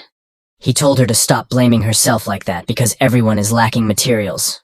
But little Annie does not listen to him. She is still thinking that she is the one who killed her own siblings, and this fact will never change. After seeing little Annie, Lynn got the doll and said to Annie that when she was making the dolls, all the details were good. But it's obvious that she was scared of the cotton slipping through, so she made a lot of knots. Even if it is secured, it will result in the doll losing its spirit as a whole. Lynn asked little Annie to let him help her untie the knots and remake it. So, he dismantled every part of little Annie's doll to recreate them. However, after seeing this, little Annie started going out of control again, thinking that Leping is also harming his brother and sisters. After seeing little Annie, Lynn started telling her that Shakespeare once said, "Don't wander under the tree, don't ponder under the rain, and don't cry in the dark." Hearing Leping's words, little Annie found herself in an unknown place surrounded by water. Some moments later, when she came to her senses, she found herself in an unfamiliar place, wondering where she was. Suddenly, a really big hand emerged from the sky, telling little Annie to look forward, don't look back. As long as she has the courage to face it and raise her head up, she will find the current haze to be but a very short rainy season. The sky was too bright, but when Annie looked properly, she saw that it was Lynn in the sky, helping little Annie to control her power. He asked Annie to look forward, emphasizing that there is still a bright sky, which will give her determination. He used his hand to lift little Annie from the water. bringing both of them from darkness to light and giving her new hope. Sometime later, Lin created a new doll for Annie, saying, "This is the doll I remade for you, Annie. His name is Raphael. This is the angel doll, Raphael, that Lin created for little Annie. And you know whatever Lin creates, that item is really overpowered. He hopes it can help her heal. So, he gives this doll to little Annie." After receiving the doll, little Annie became emotional, thinking, this feeling, it's for her brothers and sisters. Suddenly, she started seeing her brothers and sisters playing with Lin. They told little Annie that they're all free and asked her not to worry about them anymore. She has to live well for them. After saying this, they started disappearing, saying goodbye to little Annie. After everything happened, little Annie started crying. She promised her brothers and sisters that she would definitely protect the church. Lin placed his hand on little girl Annie, saying, "After a rain, the sky clears up." After everything happened, Lin felt relieved, thinking it was a good thing he had learned about psychotherapy from books he got from the system before. But to be on the safe side, he still had to come back to check regularly. On the other side, in the demon realm, Death Swamp, when all the dark powers resident, Amelia came here after receiving orders from Elizabeth to find out about the Dark Guild. But after seeing the land, Amelia was unhappy, saying she will never forgive them who turned her master's land into such a mess. This is the same place that Elizabeth ruled 500 years ago. In front was a huge castle that has turned into a total mess. Amelia jumped from the cliff and started heading to the castle so she could get some information about Dark Guild. Suddenly, smoke surrounded Amelia, and she started hearing voices saying that new food has come to the door. Whoever kills her first will get to dismember her. They want her soul. But when Amelia comes close to these voices, she sees many ugly monsters. They want to eat Amelia and devote her soul. But Amelia does not give a thought about them. She killed every monster without moving from her place. She is annoyed, thinking that these guys are treating her master's land as a garbage dump. After witnessing Amelia's power, other monsters get very scared of her. They all give way for Amelia to go while shaking in fear. Suddenly, a purple boss monster appears from a book flying in the air. He asks Amelia who she is, and how dare she come to the Dark Guild to stir up trouble alone. This monster is one of Dark Guild's 6-pillar demons named Thuzad, and he is a level 5-star demon ancestor. He threatens Amelia, stating that he is one of the 6-pillar demons, Thuzad, and asks Amelia to come over. At the same time, in the Dark Guild hall room, there are thousands of monster body parts in some kind of purple bubble, for creating thousands of monster clones. Other 6-pillar demon group members are standing in front of a really large egg, talking with a man who is connected to that large egg. He tells the other 6-pillar members that a powerful one is coming to their door. One of the 6 pillars told him that Ghana's troops were completely wiped out when invading the Sword Saint Guild. Could it be that they have come to take revenge? He is Dark Guild's 6-pillar demon, Sawani, and he is a level 1-star demon sovereign. Another one says it's not a problem, explaining that the purple demon Thuzad will greet them. She is another 6-pillar demon, Ruth Bader. She is a level 2-star demon ancestor. Dark Guild's another 6-pillar demon. Experiment number 24 asks another 6-pillar if he wants to fight with the intruder, William Elizabeth. He is told to shut up.